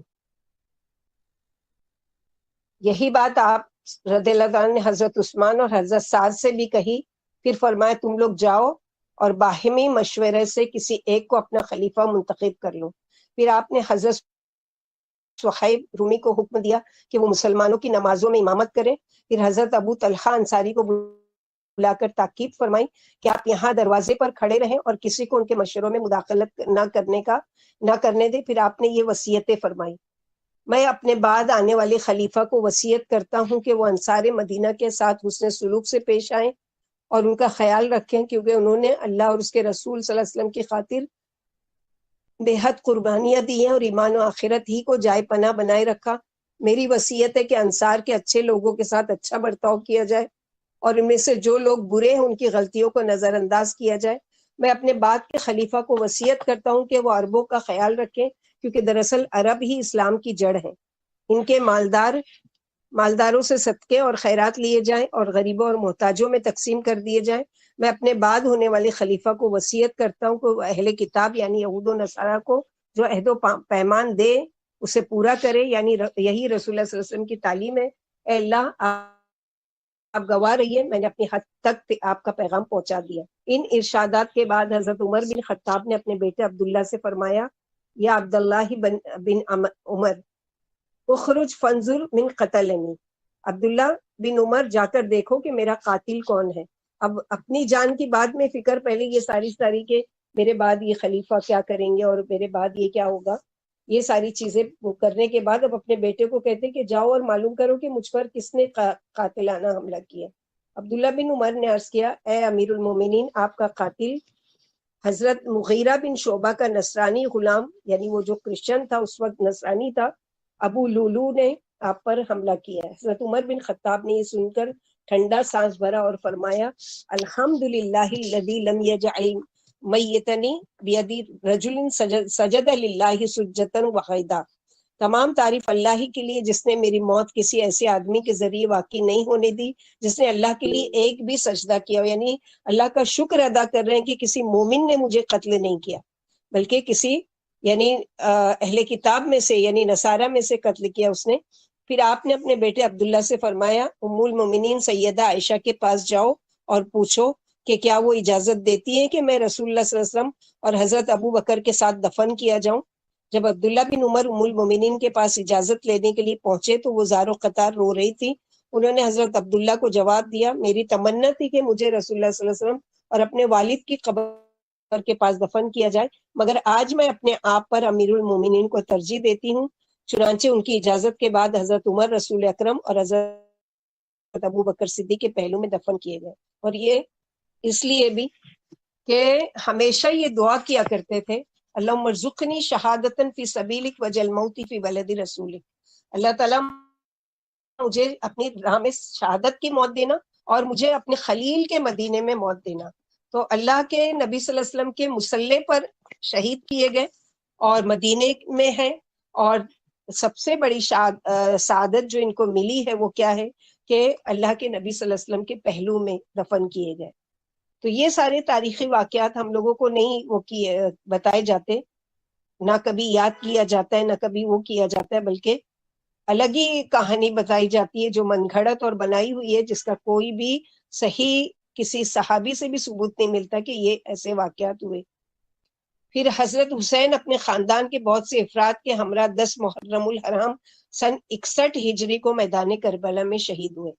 تاریخ میں اس چیز کا ثبوت تو ملتا ہے کہ وہ 10 محرم تھی اور سن 61 ہجری تھی، لیکن اس چیز کو ماننے کی بجائے لوگ کیا کرتے ہیں کہ دوسری کہانی بیان کرتے ہیں جس کا حقیقت کیا ہے۔ ہم لوگ دیکھتے ہیں واقعہ کربلا جیسے ایک بہت اہم واقعہ ہے کہ جس کی نبی کریم صلی اللہ علیہ وسلم نے پہلے سے ہی پیشن گوئی کر دی تھی اپنی زندگی میں۔ مسند احمد کی حدیث ہے، جیسے ام المومنین عائشہ رضی اللہ عنہا اور ام سلمہ دونوں سے روایت ہے کہ نبی کریم صلی اللہ علیہ وسلم ان دونوں میں سے ایک سے کہا، آپ صلی اللہ علیہ وسلم نے فرمایا کہ میرے پاس گھر میں ایک فرشتہ آیا ہے جو اس سے پہلے کبھی نہیں آیا ہے۔ تو اس فرشتے نے آ کر مجھ سے کہا کہ آپ کا بیٹا یعنی نواسہ حسین شہید کیا جائے گا، یعنی قتل کر دیا جائے گا۔ اگر آپ صلی اللہ علیہ وسلم چاہو تو میں آپ کو وہ مٹی دکھا سکتا ہوں جہاں یہ قتل ہوں گے۔ فرشتے نے مجھے وہ سرخ مٹی بھی دکھائی، جو کربلا کی مٹی تھی وہ بھی دکھائی۔ یہ حدیث جسے علامہ البانی نے صحیح میں اس کو حسن قرار دیا ہے۔ دین کے دشمنوں نے، صحابہ اجمعین کے دشمنوں نے حقیقتوں کو پلٹنے میں اور سچائی کو چھپا کر کچھ کا کچھ بنا کر اس واقعے کو پیش کیا ہے، جن کا حقیقت سے کوئی تعلق نہیں، یعنی امام حسین کی شہادت کا جو ہے یہ تو طے ہے تاریخ میں کہ ہاں 10 محرم کا دن تھا جس دن آپ کو کربلا میں شہید کیا گیا، لیکن جو تاریخ وہ لوگ بتاتے ہیں وہ ساری چیزیں کیا ہے کہ جو مومن تھے ان کو دشمن بنا دیا گیا. اور تاریخ کے بڑے بڑے تاریخ لکھنے والے بھی کون ہیں؟ اکثر مورخین ہیں جو کہ شیعہ ہیں. ان میں سب سے پہلے محمد بن اسحاق ہے. اس طرح یعنی واقدی، سدی، کلبی اور تاریخ کے بہت بڑے امام ہیں ابن جلیل طبری. یہ سبھی شیعوں نے علماء اور تاریخ لکھنے والے، اور ہر سال ہم دیکھتے ہیں کہ ہر سال محرم کی پہلی تاریخ سے 10 تاریخ انہی واقعات کو ایسے بیان کیا جاتا ہے جیسے بیان کرنے والا خود میدان کربلا میں موجود ہو. اور لاک ڈاؤن تھا تو یہ ساری چیزیں بند ہو گئی تھی، اب بھی ہوتا ہے ان محلوں میں، اللہ عالم پتہ نہیں.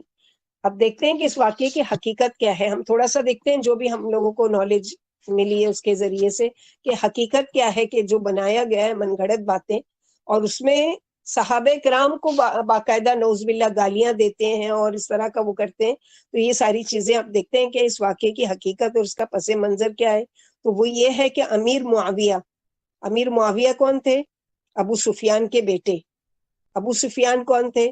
آپ صلی اللہ علیہ وسلم کے سسر، ام حبیبہ کے والد. تو یہ ام حبیبہ کے کون ہیں؟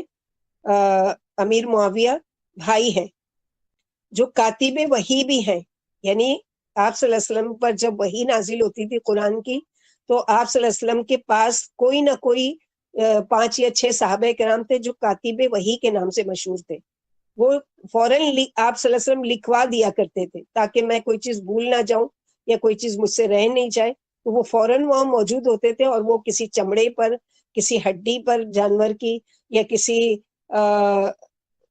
کوئی اور چیز ایسی، وہ مٹی کی سیل ہوتی تھی یا جو بھی ہوتی تھی اس پر لکھ لیا کرتے تھے. تو یہ کاتب وحی میں سے ہیں امیر معاویہ، جو خلافت راشدہ کے بعد مسلمانوں کے پہلے بادشاہ بنے، اور جن کے بعد آپ صلی اللہ علیہ وسلم نے پہلے سے ہی پیشن گوئی کی تھی کہ خلافت راشدہ ختم ہونے کے بعد تقریباً 40 ہجری میں یہ بادشاہ بنے. یعنی علی رضی اللہ تعالیٰ تک کا خلافت تھی اور اس کے بعد بادشاہت آئی تو وہ کون بنے؟ امیر معاویہ سن 40 ہجری میں. اور جب 56 ہجری تک ان کا دور امیر معاویہ کا پہنچا تو وہ بوڑھے ہو چکے تھے. تو اس وقت انہوں نے سوچا کہ کون ہے جو میرے بعد مسلمانوں کی حکمرانی کرے اور میرے بعد ولی عہد بنے. تو انہوں نے اپنے خاندان میں جب دیکھا کہ ان کا بیٹا یزید وہ ان کو ان عہدوں کے لیے مناسب نظر آیا، حالانکہ اس وقت بھی بڑے بڑے جلیل القدر صحابہ موجود تھے جس میں سے عبداللہ بن عمر، عبداللہ بن زبیر، جابر بن عبداللہ، ابو سعید خدری اور بھی، اور بذات خود حضرت حسین رضی اللہ تعالیٰ. تو یہاں یہ سوال اٹھتا ہے کہ کیسے انہوں نے ان تمام صحابہ کو چھوڑ کر، جو کہ نبی کریم صلی اللہ علیہ وسلم کے قریبی ساتھی بھی تھے اور جن کا اسلام میں بہت بڑا کردار ہے، ان سبھی کو چھوڑ کر اپنے بیٹے جو کہ صحابی بھی نہیں ہے ان کے بعد آنے والا اس کا انتخاب کیوں کیا؟ یعنی یزید جو ہے نبی صلی اللہ علیہ وسلم کے زمانے میں موجود نہیں تھے لیکن امیر معاویہ موجود تھے. اس کے بارے میں لوگوں کی الگ الگ رائے ہے. بعض مورخین کا کہنا ہے کہ صرف اور صرف اپنی قرابت داری کی بنا پر بیٹا ہونے کی وجہ سے، اور بعض لوگوں کا کہنا تھا کہ یزید وہ شرابی کبابی تھا اور رس و سرور کا رسیہ تھا. لیکن حقیقت کیا ہے اس کے بارے میں دیکھتے ہیں. یعنی یہ مشہور کیا جاتا ہے کہ نعوذ باللہ جو یزید تھا، اب ایک صحابی ہے جو امیر معاویہ جو کاتب وحی ہے، ان کا بیٹا کیسے یہ ساری چیزیں کر سکتا ہے جو بیان کیا جاتا ہے باقاعدہ ان دنوں میں. تاریخ دانوں میں ایک بہت بڑا نام ہے ابن الخلدون، جن کی تاریخ کی کتاب کا نام مقدمہ تاریخ کے نام سے مشہور ہے. وہ اپنی اس کتاب میں لکھتے ہیں کہ امامت و خلافت کا معنی اصل میں امت کی اصلاح، نگرانی اور ان کی حفاظت ہے. چنانچہ لوگوں کا جو امام ہوتا ہے تمام رعایا کی ذمہ داری اس پر ہوتی ہے، اور اپنے مرنے کے بعد بھی وہ کسی ایسے امام یا خلیفہ یا ولی عہد کا انتظام کرتا ہے جو اس ذمہ داریوں کو بحسن خوبی نبھائے اور لوگ بھی اس پر بھی مطمئن ہو. اور یہ شرعاً جائز بھی ہے، جیسے کہ ابو بکر صدیق نے جن کی خلافت کا اور صرف 2 سال رہا، یعنی 2 سال صرف خلیفہ رہے ابو بکر، اور موت کے وقت جب دیکھا کہ عمر رضی اللہ تعالیٰ ان کے بعد اس خلافت کے اہل ہیں تو ان کو خلیفہ بنایا. تو عمر رضی اللہ عنہ کے واقعے میں ہم نے دیکھا کہ کس طرح سے ان کو خلیفہ بنایا گیا. چنانچہ ابن خلدون لکھتے ہیں امیر معاویہ نے اپنے بیٹے یزید کو ولی عہد بنانے کی وجہ کیا تھی کہ اس وقت امت کو ایسے شخص کی ضرورت تھی جس کے پیچھے اسے قوم اور قبیلے کی ایک بہت بڑی سپورٹ، بہت بڑی حمایت، طاقتور گروہ ہو اس کے ساتھ، جس کی وجہ سے وہ صحیح معنوں میں حکومت کو کنٹرول کر سکے.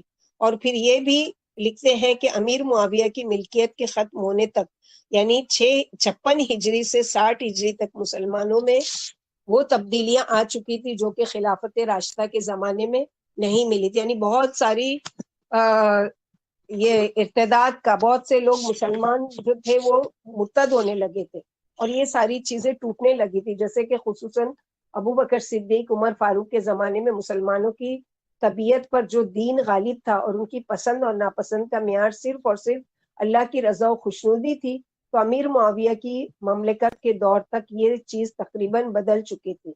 اور اس وقت کسی ایسے شخص کی ضرورت تھی جو اپنی قومی حمیت کی بنیاد پر اپنی قوم کے سہارے کھڑا ہو سکے. تو ابن خلدون کہتے ہیں کہ اس وقت جو امیر معاویہ نے دیکھا کہ دینی لحاظ سے لوگوں کے اندر جو کمزوری آ چکی ہے، تو ایسے میں ایسا کوئی حکمران ہونا چاہیے جس کے ساتھ اس کی قوم بھی ساتھ دے. چنانچہ امیر معاویہ نے اپنی زندگی میں ہی یزید کے لیے بیعت لوگوں سے لے لی تھی. تو جتنے بھی صحابہ کرام اس وقت موجود تھے ان لوگوں نے نہ تو امیر معاویہ کی زندگی میں اپنا اور نہ ان کی موت کے بعد یزید کی بیعت کے لیے تیار ہوئے. انہی میں امام حسین بھی تھے، یعنی یہ بھی تیار نہیں ہوئے بیعت لینے کے لیے. عبد الرحمن ابن ابی بکر بھی موجود تھے، انہوں نے بھی یزید کی بیعت نہیں کی. بعد میں ان کا انتقال ہو گیا اور امیر معاویہ نے اپنے بیٹے یزید کو پہلے سے ہی تنبیہ کر دی تھی کہ تمہاری اگر کوئی مخالفت کریں گے تو وہ یہ 3 لوگ ہوں گے. یعنی بتا دیے تھے کہ یہ 3 لوگ ضرور تمہاری مخالفت کریں گے. نمبر 1 حسین رضی اللہ تعالیٰ عنہ، نمبر 2 عبداللہ بن عمر رضی اللہ تعالیٰ عنہ، نمبر 3 عبداللہ بن زبیر. تو جہاں تک عبداللہ بن عمر کا معاملہ ہے، وہ عبادت گزار اور امن پسند آدمی ہے. امید ہے کہ اگر وہ تمہاری بیعت نہ کریں تو تمہارے خلاف کوئی محاذ آرائی بھی نہیں کریں گے، اس لیے ان سے تم کو پریشان ہونے کی ضرورت نہیں ہے.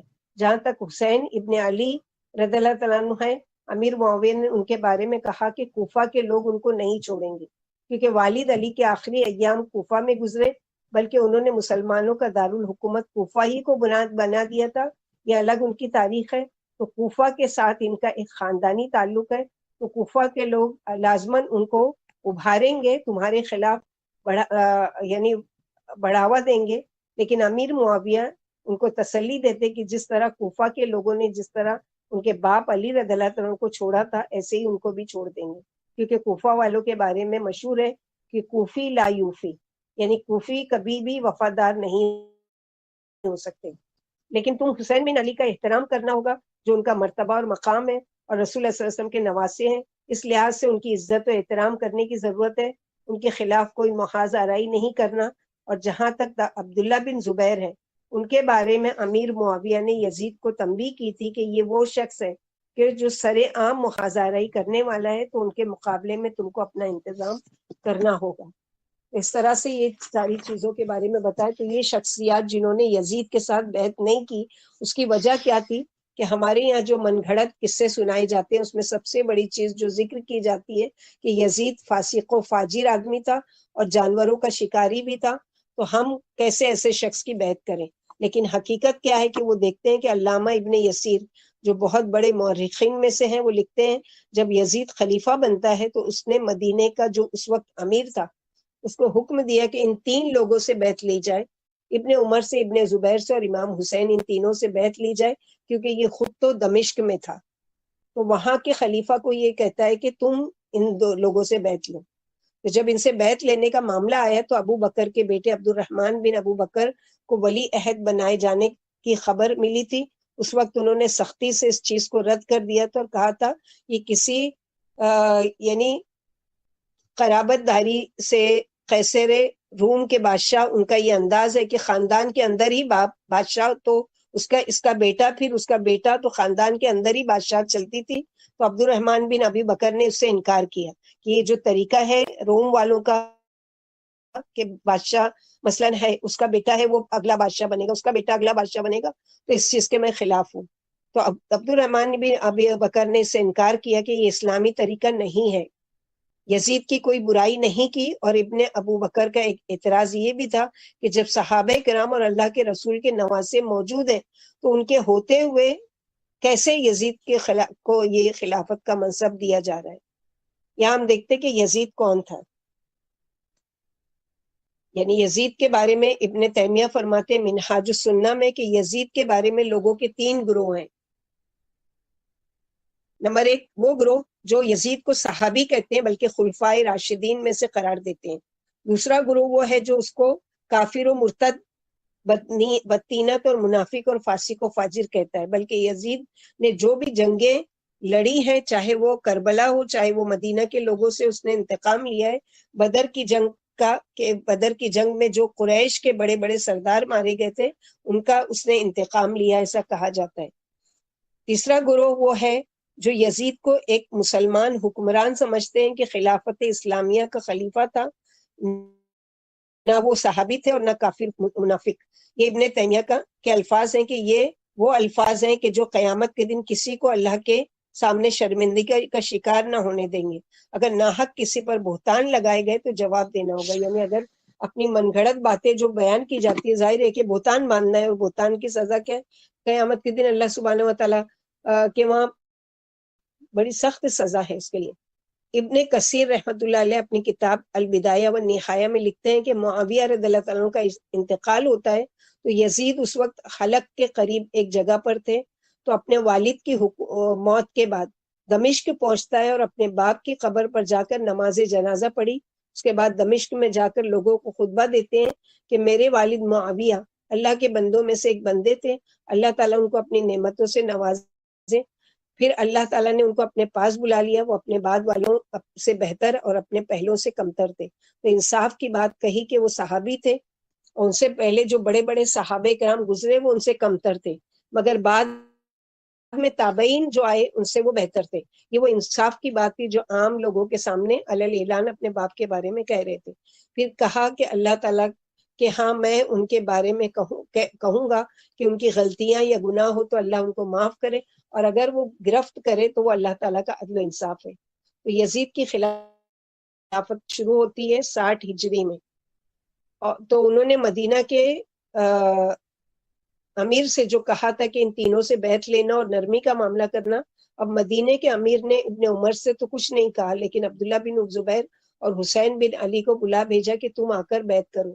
تو عبداللہ بن زبیر نے تو نہیں گئے، بلکہ وہ مدینے سے ہی نکل گئے کہ مکہ کی طرف چلے گئے، اور حسین رضی اللہ تعالیٰ مدینے کے گورنر کے پاس جاتے ہیں اور امیر معاویہ کی تعزیت بھی کی، اور ساتھ ہی یہ بھی کہا کہ میں وہ شخصیت نہیں ہوں کہ میں اکیلے بیعت کر لوں، بلکہ تمام مسلمان کے ساتھ مل کر عام طور پر بیعت کی جائے۔ اگلے دن کی مہلت مانگی اور اگلے دن وہ بھی مدینے سے نکل کر چلے جاتے ہیں، کیونکہ وہ بیعت نہیں کرنا چاہتے تھے۔ وہ بھی نکل کر مکہ نکل گئے، حالانکہ امیر مدینہ نے مدینہ سے لوگوں نے کہا کہ ان کو نکل کر جانے دو گے تو یہ تمہارے لیے خطرہ بن سکتے ہیں، مگر اس نے نہیں روکا ان کو اور جانے دیا، کیونکہ یزید نے نصیحت یہ کی تھی کہ ان کے ساتھ عدل و احترام اور نرمی کا معاملہ کرنے، یعنی کوئی زبردستی نہیں ہونا چاہیے۔ چنانچہ امام حسین مدینے سے نکل کر مکہ پہنچتے ہیں، اور تقریباً 4 شعبان کا واقعہ ہے، شعبان سے لے کر ذی الحجہ تک مکے میں رہتے ہیں۔ اب رمضان کے مہینے میں ان کو کوفہ کے لوگوں کی طرف سے خط آنا شروع ہو جاتا ہے۔ جب ان لوگوں کو خبر لگی کہ وہ مکہ میں ہے اور بیعت کے لیے تیار نہیں ہے، تو کوفہ والوں نے خط و کتابت میں لکھا کہ ہم سارے کوفہ والے آپ کے ساتھ ہیں، آپ ہمارے پاس آ جائیے۔ جیسے ہی آپ ہمارے پاس پہنچیں گے، ہم جو دمشق میں یزیدی حکومت ہے اس کو نکال دیں گے اور آپ کی ہم خلافت کا اعلان کر دیں گے۔ اس چیز کی تحقیق کرنے کے لیے حسین رضی اللہ تعالیٰ نے اپنے چچا زاد بھائی مسلم بن عقیل کو کوفہ بھیجا کہ جا کر تحقیق کرو کہ وہاں کے حالات کیا ہیں۔ تو مسلم بن عقیل کوفہ پہنچتے اور وہاں چھپ چھپا کر جاتے ہیں، کیونکہ وہاں کی حکومت یزید کے ہاتھ میں تھی، اور ایسے شخص کا وہاں پر آنا جو یزید کا مخالف ہو لیکن کوفہ کے گورنر کو پتہ چل جاتا ہے اور ان کو گرفتار کر کے ان کو قتل کر دیا جاتا ہے۔ ادھر سے حسین رضی اللہ تعالیٰ ان کی کوئی خبر نہیں ملتی کہ وہاں پہنچے، ان کے ساتھ کیا معاملہ ہوا، اور کوفہ والوں کی طرف سے خط بھی مسلسل آ رہے ہیں کہ آپ یہاں پر آ جائیے، ہم آپ کے ہاتھ پر بیعت کریں گے۔ اور حسین رضی اللہ تعالیٰ نے تیاری بھی کر لی کہ کوفہ جانے کی، اور وہ نکلتے ہیں اپنے پورے خاندان کے ساتھ، بیوی بچے سب ساتھ میں۔ اب کوفہ جانے سے پہلے جب ان کی تیاری تھی تو دوسرے صحابہ کرام نے انہوں نے ان کی خیر خواہی کے لیے بھرپور کوشش کی کہ آپ کوفہ نہ جائیں۔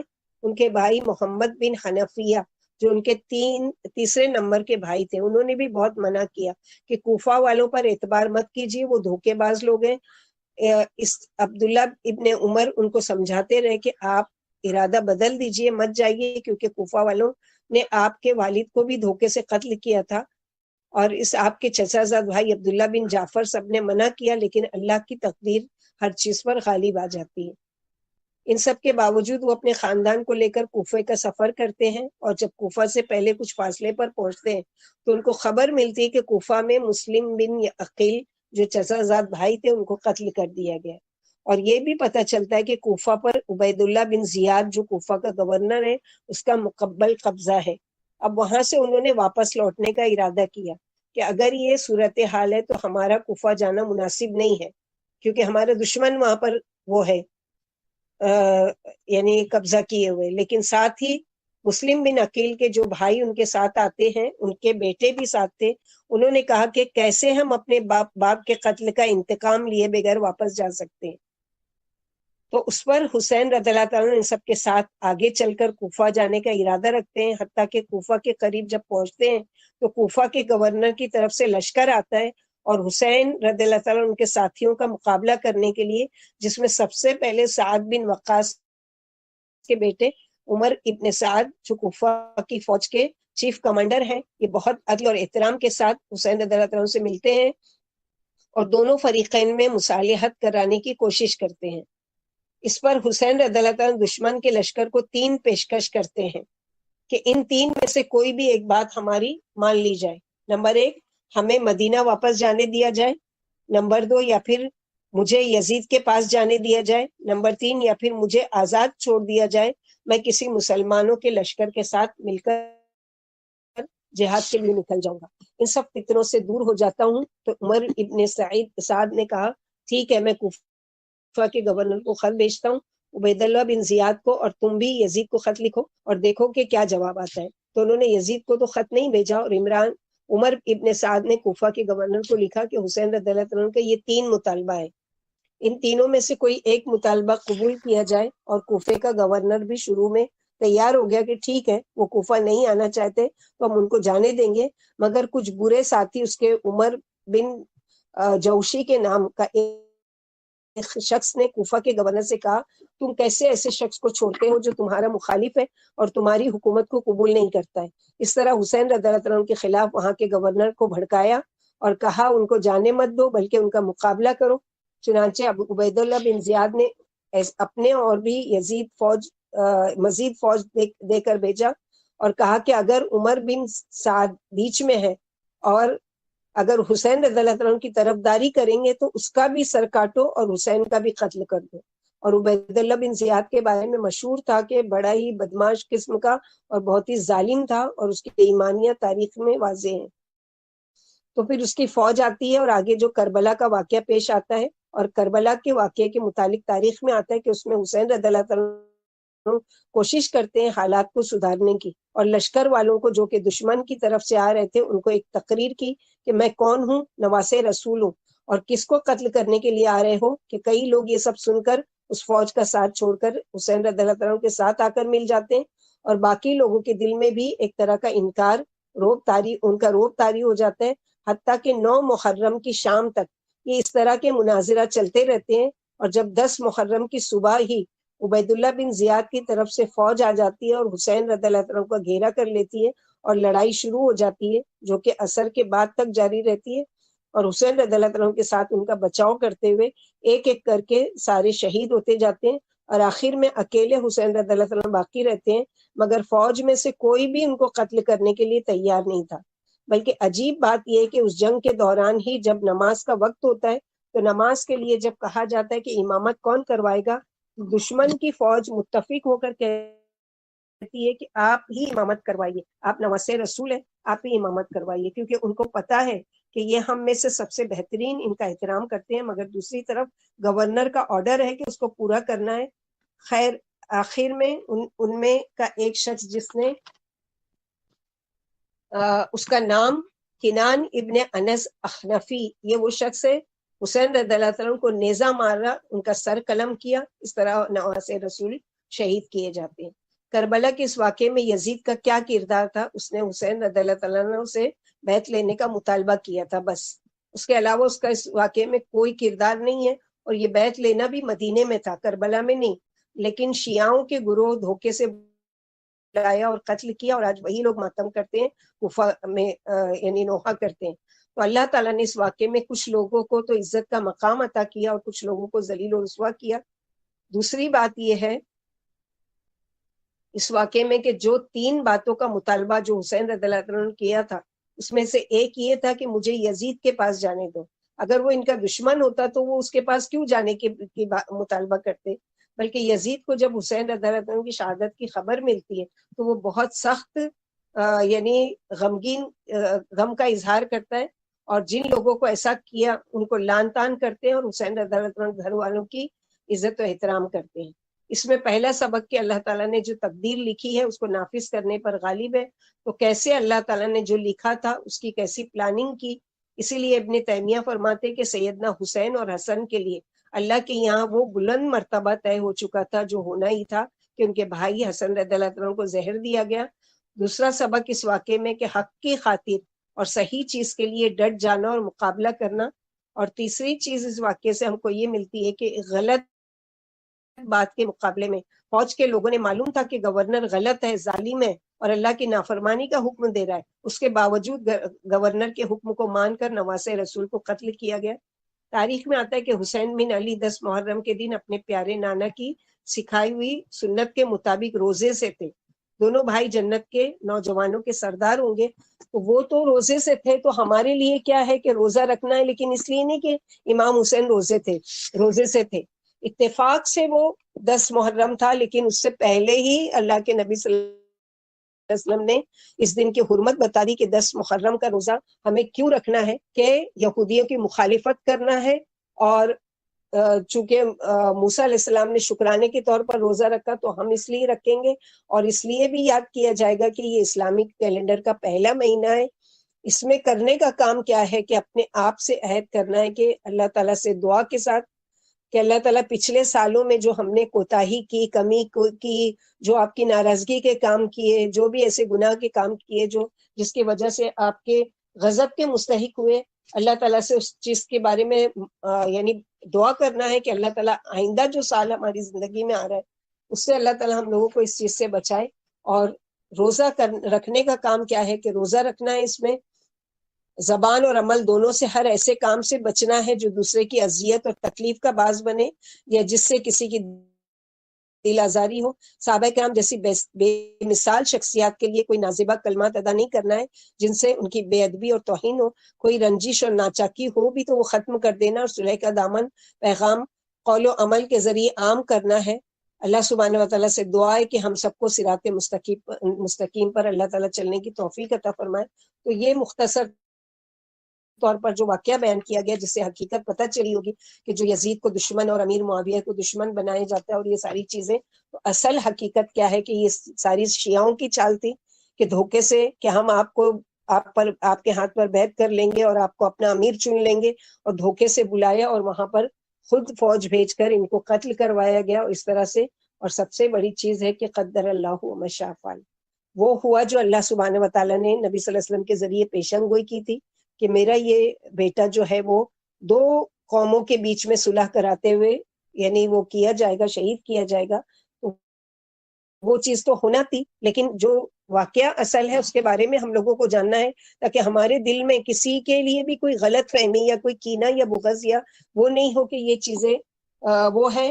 ہمارے لیے کرنے کا کام کیا ہے کہ یعنی اگر ان دنوں میں کوئی ہمارے لیے تحفے کے طور پر شربت بھیجتا ہے، کھچڑا بھیجتے ہیں یا کوئی بھی چیزیں ایسی بھیجتے ہیں تو ان کو قرآن کی آیت کوٹ کر کے بتائیں، سورہ بقرہ، سورہ نحل، سورہ مائدہ آیت نمبر 3 اور آیت نمبر 6، اور اسی طرح یعنی سورہ انعام یہ سب جگہ اللہ تعالیٰ نے فرمایا کہ دیکھو قرآن میں اللہ تعالیٰ نے فرمایا وما اہل بہ لغیر اللہ، کہ ہر وہ چیز جس پر اللہ تعالیٰ کے علاوہ کسی کا نام لیا گیا، تو اس پر آپ نے کس کا نام لیا ہے؟ ظاہر ہے بتائیں گے، ہی نہیں بولیں گے اللہ کا. اگر خریدا گیا ہے وہ شربت کا سامان یا وہ کھچڑے کا سامان امام حسین کے نام پر، اب اس پر 100 مرتبہ بھی بسم اللہ کہہ کر اس پر دم کیا جائے یا وہ کیا جائے تو وہ چیز حلال نہیں ہو سکتی، کیونکہ پہلے سے ہی وہ کسی اور کے نام سے وہ کی گئی ہے. تو صحابہ کرام کے زمانے میں ابھی جو ہم لوگوں نے دیکھا کہ اتنی ساری شہادتیں، کیا کسی بھی شہید کے نام پر کوئی اس طرح کی کوئی رسم کی گئی آپ صلی اللہ علیہ وسلم کے بعد یا آپ صلی اللہ علیہ وسلم کے زمانے میں یا اس کے بعد کے زمانے میں؟ تو یہ ساری چیز من گھڑت. اور اگر پیشن گوئی نبی صلی اللہ علیہ وسلم کر کے جاتے کہ ہاں میرا نواسا جو شہید کیا جائے گا اس کے غم میں تم لوگ روزہ رکھنا اور اس کے غم میں تم یہ شربت بانٹنا اور اس کے غم میں یہ کرنا، تو پیاسے لوگوں تو سارا سال ہوتے ہیں نا، سارا سال ان کی مدد کی ضرورت ہوتی ہے کہ کوئی ایک مخصوص دن، کوئی ایک مخصوص رات یا کوئی ایک مخصوص سال ہی یہ کیا جاتا ہے. باقی کے دنوں میں وہ لوگ محتاج نہیں ہیں جن کو ہم کھلا رہے ہیں پلا رہے ہیں. تو اگر ان دنوں میں کرنا بھی ہے صدقات کے کام تو اس نیت سے کرنا ہے کہ یہ سال کا پہلا آغاز ہو رہا ہے اور اللہ سبحانہ و تعالیٰ کے اس کا حرمت والا مہینہ ہے، لہٰذا اس میں زیادہ سے زیادہ میں نیکی کے خیر کے کام کروں. ہمارے جو چھٹے ہوئے روزے ہیں رمضان کے قضا روزے، وہ رکھ سکتے ہیں ان حرمت والے مہینوں میں، اور نہیں کر سکتے تو کم از کم 9-10 کا محرم کا روزہ ضرور رکھنا ہے. اس نیت سے رکھنا ہے کہ اللہ کے نبی صلی اللہ علیہ وسلم نے خود بھی رکھا اور اس کو رکھنے کا حکم بھی دیا، اور اپنے گھر والوں کو بھی صحابیات رکھواتی تھی، اپنے بچوں کو بھی. تو ہم بھی چاہیے کہ اپنے گھر والوں کو بھی اس چیز کی رغبت کرائیں، ان کے لیے بھی سحری کا اہتمام، افطاری کا اہتمام کریں، ان کے لیے بھی وہ کریں کہ شوق پیدا کریں ان کے اندر کہ وہ لوگ بھی شوق سے اس روزے کو رکھ سکیں. اس کے علاوہ فرض نماز کو اول وقت میں پڑھنے کی پابندی کرنا ہے، نوافل کی کثرت کرنا ہے اللہ تعالیٰ کے قرب حاصل کرنے کے لیے، صدقہ و خیرات زیادہ سے زیادہ کرنا ہے. بہت سارے خیر کے کام سب کو پتہ ہے، بہت سارے شر کے ایسے کام جو اللہ تعالیٰ کی ناراضگی کے اس سے بچنا ہے. کبیرہ گناہوں میں اگر ملوث ہے تو اس سے اللہ سے سچے دل سے توبہ مانگنا ہے، اللہ سے معافی مانگنا ہے، آئندہ نہ کرنے کا عہد کرنا ہے. یہ سارے کرنے کے کام ہیں، اس کے علاوہ کچھ بھی نہیں ہے. کیونکہ بہت سے لوگ اچھا یہ محرم کے مہینے میں کیا کرنا ہے ہم کو، تو ایسا کچھ بھی نہیں کرنا ہے. اللہ کی رضا کے جو بھی کام کر سکتے ہیں وہ سارے کام کرنا ہے، اور اسپیشلی نبی صلی اللہ علیہ وسلم کی سنت کو ادا کرتے ہوئے 9 اور 10 محرم کا روزہ رکھنا ہے. اور اللہ تعالیٰ پچھلے سال میں ہم نے جو بھی کمی کوتاہی، جو بھی ناراضگی کے کام آپ کے کیے، جس سے آپ کی ناراضگی کا مول لیا اللہ تعالیٰ، ان سب سے ہم سچے دل سے توبہ کرتے ہیں، معافی مانگتے ہیں، آئندہ نہ کرنے کا عہد کرتے ہیں، اور آئندہ کے لیے اللہ سے دعا کرتے ہیں کہ اللہ تعالیٰ ہم لوگوں کے لیے ہر وہ نعمت عطا فرمائے کہ جس سے ہم اللہم اعنا علی ذکرک و شکرک و حسن عبادتک، اللہ تعالیٰ ہم کو ان سارے چیزوں کی توفیق عطا فرمائے کہ جو اللہ کی رضا و خوشنودی کے لیے اللہ تعالیٰ راضی ہو جائے اور اللہ تعالیٰ کی مخلوق کے فائدے کے ہو جائے، کہ لوگوں کو خیر پہنچانے والے بنے، لوگوں کے فائدے کے لیے بن جائے. کسی بھی طریقے سے، ضروری نہیں ہے کہ ان کو کوئی نصیحت ہی کی جائے، کوئی مالی مدد بھی کی جا سکتی ہے، کوئی ان کی تکلیف کو دور کیا جا سکتا ہے، کوئی ان کی خیر خواہی کی جا سکتی ہے، اچھا مشورہ دیا جا سکتا ہے، اچھی بات ان کی تسلی کے لیے کی جا سکتی ہے. بہت سارے کام ہیں خیر کے. اللہ سبحانہ و تعالیٰ ہم سب کو کہنے سننے سے زیادہ عمل کی توفیق عطا فرمائے. اللہ تعالیٰ ہم سب کے لیے یہ سال مبارک کرے کہ ہم نئے سال میں ایک نئے عہد کے ساتھ شروعات کریں کہ انشاءاللہ باذن اللہ سارے کام جو اللہ کی رضا کے ہیں وہ کرنے کی پوری کوشش کریں گے. انسان ہونے کے ناطے اللہ تعالیٰ اگر ہم سے کوئی کمی، غلطی، کوتاہی ہوتی ہے تو اللہ سبحانہ و تعالیٰ سے دعا ہے کہ اللہ تعالیٰ ہم سے درگزر کا معاملہ کرے. اللہم انک عفو تحب العفو فاعف عنا یا ارحم الراحمین. ربنا تقبل منا انک انت السمیع العلیم وتب علینا انک انت التواب الرحیم. سبحان ربک رب العزۃ عما یصفون وسلام علی المرسلین والحمد للہ رب العالمین. سبحانک اللہم و بحمدک اشہد ان لا الہ الا انت استغفرک و اتوب الیک. السلام علیکم ورحمۃ اللہ وبرکاتہ.